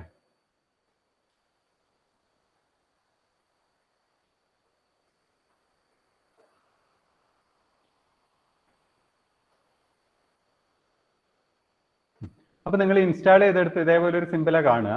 ഇനി ചിലപ്പോ ഉബുണ്ടു ഒക്കെ ഇൻസ്റ്റാൾ ചെയ്തവരെ സംബന്ധിച്ച് അവർ ചെയ്യേണ്ടത് ആപ്ലിക്കേഷൻസിൽ പോയിട്ട് എഡ്യൂക്കേഷൻ ഉണ്ടാവും. എഡ്യൂക്കേഷനിൽ ജിയോജിബ്ര എന്ന് കാണാം. ഇത് ഓപ്പൺ ചെയ്താൽ മതി. ഞാൻ അതിനെടുത്ത് ടെർമിനലിലേക്ക് ഇട്ട് വെക്കുക. നമ്മൾ ഏറ്റവും കൂടുതൽ ഉപയോഗിക്കുന്നതല്ലേ അതൊക്കെ. അപ്പോൾ ഈ രീതിയിലാണ് നമുക്ക് ആദ്യത്തെ ഒരു ഓപ്ഷൻ വരിക. ഇങ്ങനെ വരും. അപ്പൊ ഇത് ജിയോജിബ്ര ക്ലാസിക് 5 ആണ്. ക്ലാസിക് 5 മതി നമ്മുടെ ലാപ്പിൽ, അതായിരിക്കും കുറച്ചുകൂടി സൗകര്യം. ഇത് അപ്പൊ അതില് 2-3 വ്യൂ ഉണ്ട്. അപ്പൊ ഇതിൽ വ്യൂ എന്നുള്ള ഓപ്ഷനിൽ എടുക്കുമ്പം ഇത് ഉണ്ട് ഗ്രാഫിക് 2. ഗ്രാഫിക് 2 എന്ന് പറഞ്ഞാൽ നമുക്ക് 2D തന്നെ ഒരു വ്യൂവും കൂടി കിട്ടും. ഇവിടെ അതും കൂടി കിട്ടും. ഞാൻ നേരത്തെ ചെയ്തപ്പോൾ അത്യാവശ്യം ടെക്സ്റ്റ് കാര്യങ്ങളൊക്കെ ഇവിടെയാണ് ചെയ്തത്. ഗ്രാഫ് ഇവിടെ കാണിക്കുകയും ചെയ്തു. പിന്നെ ഒന്നുള്ളത് അതിന്റെ 3D വ്യൂ ആണ്. മൂന്നാമത്തത് 3D ഗ്രാഫിക്സ്. 3D ഗ്രാഫിക്സ് ഇവിടെയുണ്ട്, കണ്ടില്ലേ 3D. അപ്പൊ നമുക്ക് 2D വേണ്ടാന്നുണ്ടെങ്കിൽ ഇത് ക്ലോസ് ചെയ്താൽ മതി. 3D വേണ്ടാന്നുണ്ടെങ്കിൽ 3D ക്ലോസ് ചെയ്യാം. അപ്പൊ തൽക്കാലം ഞാൻ 3D ക്ലോസ് ചെയ്യാം. ഗ്രാഫിക് 2 ക്ലോസ് ചെയ്തു. അപ്പൊ ഈ രീതിയിലാണ് നമ്മുടെ ജിയോജിബ്ര വിൻഡോ ഓപ്പൺ ആയിട്ട് വരിക. അപ്പോൾ ഇനി ഓരോ ജിയോജിബ്ര വിൻഡോയ്ക്ക് 2 പാർട്ടീഷൻസ് കാണാം. ഒന്ന് ഇതിന്റെ ഓൾജിബ്ര, ഒന്ന് ഗ്രാഫിക്സ്. അപ്പോൾ ഇവിടെ വരയ്ക്കുന്നതിന്റെ ഓൾജിബ്രയാണ് ഇവിടെ വരിക. അപ്പൊ നമ്മൾ എന്ത് ഇൻപുട്ട് ചെയ്താലും അതിന്റെ ഓൾജിബ്ര ഇവിടെ ഉണ്ടാവും. ഇപ്പൊ നമ്മളൊരു പോയിന്റ് ആണ് ഇവിടെ മാർക്ക് ചെയ്യുന്നതെങ്കിൽ, ഞാനൊരു പോയിന്റ് എടുത്തു, മാർക്ക് ചെയ്തു. ആ പോയിന്റിന്റെ കോർഡിനേറ്റ്സ്, അതാണ് എൻ്റെ ഓൾജിബ്ര. ആ കോർഡിനേറ്റ്സ് ഇവിടെ കാണിക്കും. ഇനി ഞാനൊരു ലൈൻ വരച്ചു. അപ്പൊ ഇങ്ങനെ ഒരു ലൈൻ വരച്ചു, BC എന്നുള്ള ലൈൻ വരച്ചു. ആ ലൈനുമായിട്ട് ബന്ധപ്പെട്ട കാര്യങ്ങൾ ഇവിടെ കാണിച്ചിട്ടുണ്ട്. അതിന്റെ കോർഡിനേറ്റ്സ്, ആ ലൈനിന്റെ ഇക്വേഷൻ ഇതാ ഇവിടെ ഉണ്ടല്ലോ. ഇനിയിപ്പോ നമ്മളൊരു സർക്കിൾ ആണ് വരയ്ക്കുന്നതെങ്കിലും ഒരു സർക്കിൾ എടുത്തു, ആ സർക്കിളിന്റെ ഇക്വേഷൻ ഇത് അവിടെ വന്നിട്ടുണ്ട്.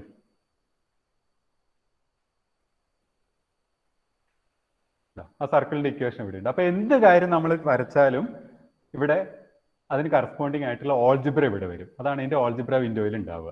ഓക്കെ. ഇനി ഇതൊക്കെ വേണമെങ്കിൽ ഹൈഡ് ചെയ്യാം. അപ്പൊ നമുക്ക് സർക്കിൾ ഹൈഡ് ചെയ്യണമെന്നുണ്ടെങ്കിൽ ഇതാ ഇത് ആക്റ്റീവ് ആക്കാതിരുന്നാൽ മതി. ഇതൊന്ന് ഹൈഡ് ചെയ്താൽ മതി. എല്ലാം പോയി. ഇനി മറ്റൊന്ന്, നമുക്ക് പ്രധാനമായിട്ട് വേണ്ടത് ഫങ്ഷൻസ് ഒക്കെ കൊടുക്കാനല്ലേ. അപ്പൊ ചില കാര്യങ്ങൾ നമുക്ക് ഇവിടെ ഇൻപുട്ടും ചെയ്യാൻ പറ്റും. ഇപ്പൊ ഞാൻ നേരത്തെ ചെയ്ത പോലെ ഇപ്പൊ ഒരു എക്സ് സ്ക്വയറിന്റെ ഗ്രാഫ് വേണം. അപ്പൊ നമ്മളിവിടെ എക്സ് സ്ക്വയർ ഇൻപുട്ട് ചെയ്താൽ മതി. അപ്പൊ എക്സ് സ്ക്വയർ ചെയ്യാൻ എക്സ് ഷിഫ്റ്റ് 6ന്റെ അവിടെ ഉണ്ടല്ലേ, എക്സ് റേസ് ടു എന്നുള്ളതിന്റെ 6 ഇതാണ് ഇൻപുട്ടിൽ വരിക. അപ്പൊ അത് എക്സ് സ്ക്വയർ അല്ലേ, എക്സ് സ്ക്വയർ. അപ്പൊ റേസ് ടുവിന് അതാണ്. അപ്പോൾ എക്സ് സ്ക്വയർ അത് എൻ്റർ ചെയ്ത് കഴിഞ്ഞാൽ അതിന്റെ ഗ്രാഫും വന്നു. അത് ജി എന്നുള്ളൊരു ഫംഗ്ഷൻ ആയിട്ട് ഇവിടെ നേരത്തെ എഫ് വന്നതുകൊണ്ടാണ് ജി എന്ന് പറയുന്ന ഫംഗ്ഷൻ ആയിട്ട് ഇവിടെ വരും. അപ്പൊ പോളിനോമിയൽസ് ഒക്കെ എൻ്റർ ചെയ്യാൻ നമുക്ക് എക്സ് റേസ് ടു എങ്ങനെ കൊടുക്കുന്നു എന്ന് മനസ്സിലാക്കിയാൽ മതി. ഇനി ട്രിഗണോമെട്രി ഫംഗ്ഷൻസ് ഒക്കെ ചെയ്യാൻ ഇപ്പൊ സൈൻ എക്സ് ഒക്കെ ആണെങ്കിൽ സൈനിന് കൊടുക്കുമ്പോൾ തന്നെ ഇവിടെ വരും. അപ്പൊ സൈനിന്റെ ഉള്ളിൽ എന്ത് വേണമെന്നാണ്, എക്സ് വേണോ എക്സ് സ്ക്വയർ വേണോ എന്നൊക്കെയാണ്. അപ്പൊ നമുക്ക് എക്സ് ആണ് വേണ്ടെങ്കിൽ സൈൻ എക്സ് എന്ന് കൊടുത്താൽ ഇതാ പുതിയൊരു ഫംഗ്ഷൻ ആയിട്ട് അവിടെ കിട്ടി. അപ്പൊ ഫംഗ്ഷൻസ് ഒക്കെ നമുക്ക് ഇവിടെ ഇൻപുട്ട് ചെയ്യാം. അപ്പൊ അത് അപ്പൊ നിങ്ങൾ വ്യത്യസ്ത ഫംഗ്ഷൻസ് ഒക്കെ ഇന്ന് ഇൻപുട്ട് ചെയ്ത് നോക്കണം കേട്ടോ. ഇനി മറ്റൊരു കാര്യം അതും കൂടി ജസ്റ്റ് ഒന്ന് പരിചയപ്പെടുത്താം. ഒറ്റ കാര്യം കൂടി, മറ്റൊന്ന് ഇതിനൊന്ന് റീനെയിം ചെയ്തിട്ട് എഫ് എന്ന് കൊടുക്കട്ടെ. മറ്റൊന്ന് നമ്മളെ സംബന്ധിച്ച് ഏറ്റവും പ്രധാനമായിട്ടുള്ളത് വേരിയബിൾ ആണല്ലോ, വേരിയബിൾ ആണ് അല്ലെ, എക്സ് വൈ ഇങ്ങനെയുള്ള വേരിയബിൾസ് ആണ്, അത് മാറിക്കൊണ്ടേയിരിക്കണം. അപ്പൊ ഒരു വേരിയബിൾ എങ്ങനെ ഇതിൽ കൊണ്ടുവരുന്നുള്ളതാണ് ഒരു പ്രധാന കാര്യം. അപ്പൊ നമ്മൾ വേരിയബിളിന് ഉപയോഗിക്കുന്ന പ്രധാനപ്പെട്ട ടൂളാണ് ഇവിടെ കാണാം, സ്ലൈഡർ എന്ന് പറയുന്നത്. അപ്പൊ സ്ലൈഡർ ആണ് ശരിക്കും ഇതിനെ ഡൈനാമിക് ആക്കി മാറ്റുന്നത്. ജിയോജിബ്രനെ ഡൈനാമിക് ആക്കി മാറ്റുന്ന ടൂള് സ്ലൈഡർ ആണ്. ഇപ്പോൾ സ്ലൈഡർ തന്നെ പലതരത്തിലുണ്ട്, നോക്കിക്കോളൂ. ഇതാ നമ്മൾ സ്ലൈഡർ സെലക്ട് ചെയ്തിട്ട് വിൻഡോയിൽ ക്ലിക്ക് ചെയ്താൽ മതി. നമ്പർ സ്ലൈഡർ, ആംഗിള്, ഇൻഡിജർ ഒക്കെ ഉണ്ട്. ഇപ്പൊ ഞാനൊരു നമ്പർ സ്ലൈഡർ എടുക്കുകയാണ്. -5 തൊട്ട് 5 വരെയാണ് അതിന്റെ വാല്യൂ. അപ്പോൾ ഇത് മാറ്റാം, ഉണ്ടോ, ഇതിങ്ങനെ മൂവ് ചെയ്യുന്നുണ്ട്, വാല്യൂ മാറിക്കൊണ്ടിരിക്കും. അപ്പൊ എനിക്കിനി ഒറ്റ ഒരു എക്സാമ്പിൾ പറയാം. ഈ കർവിലൂടെ ഒരു പോയിന്റ് മൂവ് ചെയ്യണം, ഈ എക്സ് സ്ക്വയറിലൂടെ ഒന്ന് മൂവ് ചെയ്യണം. അപ്പൊ അതിന് ചെയ്യേണ്ടത് ഒരു പോയിന്റ് ഞാൻ കൊടുക്കുകയാണ്. അപ്പോൾ സാധാരണ എക്സ് എഫ് ഓഫ് എക്സ് അല്ലേ ഇതിലെ point, X F of X എന്നാണ്. അപ്പൊ ഞാൻ ഇങ്ങനെ കൊടുക്കുകയാണ്, A comma F of a എന്ന് കൊടുത്തു, A comma F of A. ഒരു പോയിന്റ് ഇവിടെ വന്നു, അത് ആക്റ്റീവ് ആയതുകൊണ്ടാണ് ഇത് ഒരു പോയിന്റ് ഇവിടെ കിട്ടിയിട്ടുണ്ട്. അപ്പൊ ഇത് ജനറൽ ആയിട്ടുള്ള പോയിന്റാണ്. ഇനി ഇതിന്റെ കോർഡിനേറ്റ്സ് കാണണമെന്നുണ്ടെങ്കിൽ ഇതാ എൻ്റെ ഒബ്ജക്റ്റ് പ്രോപ്പർട്ടീസ് എടുത്തിട്ട് നെയിം ആൻഡ് വാല്യൂ കൊടുത്തു. അതൊക്കെ പിന്നീട് നമുക്ക് ഡൗട്ട് ഉണ്ടെങ്കിൽ പറയാം. അപ്പൊ ഈ പോയിന്റ് ഇപ്പൊ 1.6 2.56. അപ്പൊ നിങ്ങൾക്ക് കാണാം എന്റെ വാല്യൂ 1.6 ആകുമ്പോൾ ഉള്ള വൈന്റെ വാല്യൂ ആണ് 2.56. ഇനി ഇത് മൂവ് ചെയ്യണമെങ്കിൽ, ഇതിലൂടെ ഒരു പോയിന്റ് മൂവ് ചെയ്യണമെന്നുണ്ടെങ്കിൽ ഈ സ്ലൈഡർ ഒന്ന് മൂവ് ചെയ്യിച്ചാൽ മതി. ഇതാ ഒന്ന് മൗസ് ക്ലിക്ക് ചെയ്തിട്ട് മൂവ് ചെയ്യിക്കാം, ഇങ്ങനെ കണ്ടോ, മൗസ് ക്ലിക്ക് ചെയ്തിട്ട് മൂവ് ചെയ്യിക്കാം. അല്ലെങ്കിൽ ഈ സ്ലൈഡറിൽ കൊണ്ടുപോയി ക്ലിക്ക് ചെയ്തിട്ട് നമ്മുടെ ആരോ കീ ഉണ്ടല്ലോ, arrow key, right left arrow കീകൾ അങ്ങോട്ടും ഇങ്ങോട്ടും മൂവ് ചെയ്യിച്ചാലും പോയിന്റ് മൂവ് ചെയ്യും. ഇനി ഇത് മൂവ് ചെയ്തുകൊണ്ടേ ഇരിക്കണം എന്ന് വിചാരിക്കുക, നമുക്ക് ഡൈനാമിക് ആക്കണം. എപ്പോഴും മൂവ് ചെയ്തുകൊണ്ടിരിക്കണമെങ്കിൽ ഇതിന് അനിമേഷൻ കൊടുക്കാം. നമ്മൾ അനിമേഷൻ എന്നുള്ളൊരു ഓപ്ഷൻ ഉണ്ട് ഇവിടെ, കണ്ടോ, അനിമേഷൻ ഓൺ എന്ന് കൊടുക്കുകയാണ്. റൈറ്റ് ക്ലിക്ക് ചെയ്തതിന് ശേഷം അനിമേഷൻ ഓൺ കൊടുക്കുകയാണെങ്കിൽ ഇത് ഇങ്ങനെ മൂവ് ചെയ്തുകൊണ്ടേയിരിക്കും. അപ്പൊ ഇത് മാത്രമല്ല, എന്തിനു വേണമെങ്കിലും നമുക്ക് അനിമേറ്റ് ചെയ്യിക്കാം, വ്യത്യസ്ത സർക്കിൾസ് ഒക്കെ. അപ്പൊ അതൊക്കെ നമ്മുടെ ഒരു ലോജിക്കാണ്. ഇപ്പൊ ഒരു എക്സാമ്പിൾ പറഞ്ഞാൽ നിങ്ങൾക്ക് അനിമേഷൻ ഒന്ന് മനസ്സിലാവാൻ വേണ്ടി ഒറ്റൊരു എക്സാമ്പിൾ കൂടി പറയാം. ഇപ്പൊ എനിക്കൊരു കോൺസെൻട്രിക് സർക്കിൾസ് കിട്ടണം, അതിങ്ങനെ മൂവ് ചെയ്യണം, വ്യത്യസ്ത സർക്കിളുകൾ ഇങ്ങനെ വലുതായി വലുതായി വരുന്നത് കാണിച്ചു കൊടുക്കണം. അപ്പൊ ഞാൻ ഇവിടെ പല ടൂളുകൾ കാണാം നിങ്ങൾക്ക്, അത് നമുക്ക് അടുത്ത ദിവസം കൃത്യമായിട്ട് പരിചയപ്പെടുത്തി തരാം. അപ്പൊ ഞാനൊരു സർക്കിളും സെന്റർ ഒറിജിനും റേഡിയസ്, അപ്പൊ ഇവിടെ വ്യത്യസ്ത സർക്കിൾ, ഒരേ സെന്റർ ആണ്, സർക്കിളിന്റെ റേഡിയസ് മാറിക്കൊണ്ടേയിരിക്കണം. അപ്പൊ റേഡിയസ് ആണ് ഇവിടുത്തെ വേരിയബിൾ. അപ്പൊ റേഡിയസ് നമ്മൾ സ്ലൈഡർ ആയിട്ട് എടുക്കണം. അപ്പൊ നമ്മൾ ഇവിടെ ഒരു സ്ലൈഡർ എ എടുത്തത് കൊണ്ട് ഞാൻ എ എന്നുള്ള സ്ലൈഡർ എടുത്തു. അപ്പൊ ഇപ്പൊ സർക്കിൾ കിട്ടില്ല, കാരണം എ നെഗറ്റീവ് ആയിട്ടാണ് കിടക്കുന്നത്, റേഡിയസ് എപ്പോഴും പോസിറ്റീവ് ആയിരിക്കണമല്ലോ. ഓക്കെ, ഇപ്പൊ മുതൽ സർക്കിൾ കിട്ടുന്നുണ്ട്, ഉണ്ടോ. അപ്പോൾ ഇതാ വ്യത്യസ്ത ആ സർക്കിൾ കിട്ടുന്നുണ്ട്, ആ വലുതായി വരുന്നൊക്കെ നമുക്ക് കാണാം, ഉണ്ടല്ലേ. അപ്പോൾ അപ്പൊ ഇവിടെ എന്താ നോക്കൂ, റേഡിയസ് മാറിക്കൊണ്ടേയിരിക്കണം. വേരിയബിൾ റേഡിയസ് ആണ്. അപ്പൊ റേഡിയസ് മാറുന്നതിനനുസരിച്ച് വ്യത്യസ്ത സർക്കിളുകൾ കാണണമെന്നുണ്ടെങ്കിൽ ആ റേഡിയസ് മാറ്റി കൊടുത്താൽ മതി. അപ്പൊ അത് വേരിയബിൾ ആയിട്ട് എടുക്കണം. ഇനി ഓരോ സർക്കിളും നമുക്ക് കാണാനും മാർഗമുണ്ട്. ഈ ട്രേസ് ഒന്ന് ഓൺ ആക്കുക, എന്നിട്ട് ഇതാ നോക്കുക, ഞാൻ ഇതിന്റെ ആനിമേഷൻ ഒന്ന് ഓൺ ആക്കി വെക്കാം. അപ്പൊ എന്താ സംഭവിക്കുന്നത് നോക്ക്.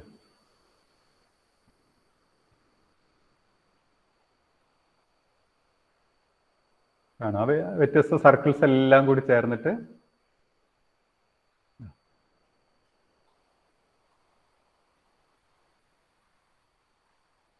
അപ്പൊ നമുക്ക് ഇതേപോലെ നിങ്ങൾ ചിലപ്പോൾ ജിയോജിബ്രയൊക്കെ ഉപയോഗിക്കുമ്പോൾ ചില ജോമെട്രിക്കൽ പാറ്റേൺസ് ഒക്കെ കണ്ടിട്ടുണ്ടാവും. അപ്പൊ നമ്മൾ പഠിച്ച പല ഫിഗറുകളും ഉണ്ടാവും. അതെല്ലാം ഈ രീതിയിലുള്ള അനിമേഷൻസ് കൊടുത്തിട്ടാണ് അതെല്ലാം തയ്യാറാക്കുന്നത് ജിയോജിബ്രയിൽ. ഓക്കെ, അപ്പൊ ഇന്നിപ്പോൾ ഒരുപാട് വൈകി, നമ്മൾ ആദ്യത്തെ ക്ലാസ് ആയതുകൊണ്ടാണ്. നമുക്ക് ബാക്കി അടുത്ത ദിവസം എടുക്കാം. ടീച്ചറെ ഇന്ന് നിർത്താം അല്ലേ? ഓക്കെ സാറേ, ഓക്കെ. ഒരുപാട് നീണ്ടുപോയോ? ഇല്ലല്ല, നീണ്ടിട്ടൊന്നുമില്ല, ബോറടിച്ചൊന്നുമില്ല. ആയിക്കോട്ടെ ആയിക്കോട്ടെ. അടുത്ത ക്ലാസ്സിൽ നമുക്ക് ഇന്റഗ്രേഷനും ഒക്കെ ആയിട്ട് ബന്ധപ്പെട്ടതും പിന്നെ ഇതിന്റെ തുടർച്ചയായിട്ടുള്ള കുറച്ച് കാര്യങ്ങളൊക്കെ ഡിസ്കസ് ചെയ്യാം. അപ്പൊ അവർക്കത് ഉപയോഗിക്കാൻ പറ്റുന്ന രീതിയിൽ. ഇനി ഈ ക്ലാസ്സുമായിട്ട് ബന്ധപ്പെട്ട് എന്തെങ്കിലും കാര്യങ്ങൾ ആർക്കും പറയാനുണ്ടെങ്കിൽ ഒന്ന് പറയാം, കുട്ടികൾക്കോ. തീർച്ചയായും സാറേ, ഫീഡ്ബാക്ക് എന്തെങ്കിലും ഉണ്ടെങ്കിൽ എല്ലാവർക്കും പറയാം. അപ്പൊ സാറിന് അതിനനുസരിച്ചിട്ട് സാറിന് അത് ചെയ്യാലോ. So participants please come forward to give your feedback please.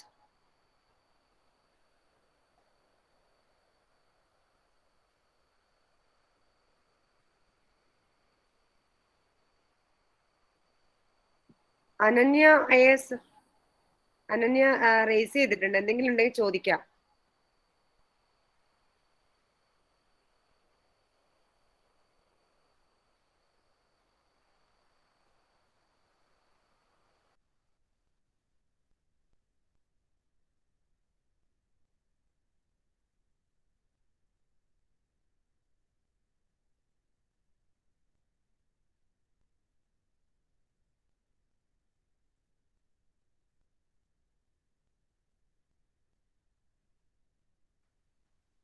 So Binsi, നമുക്ക് നെക്സ്റ്റ് ഇതിലേക്ക് പോവാം. Binsi. Okay, Miss. We have witnessed a wonderful session on GeoGebra. Thank you, Vinay sir. Now, may I invite Dr. Babida KV, the Assistant Professor of the Department of Mathematics, Government College Madapalli, to deliver word for thanks for the session. Ma'am. Good afternoon to all. So, as Binsi told, we have experienced a wonderful session from Binay sir. So he just introduced the GeoGebra. What is GeoGebra? And very well he have introduced the topic. Now we have seen the basics of calculus, that is limits, differentiation and continuity. So we will continue the session tomorrow the same time. So 3 to 4. So thank you, Binay sir, for today's session. It was very wonderful, really. So thank you very much, each and everyone. So I think we'll meet tomorrow at the same time, 3 to 4. The link is already, I'll share the link, so you can join tomorrow also. So thank you very much. Thank you. Thank you, Binsi.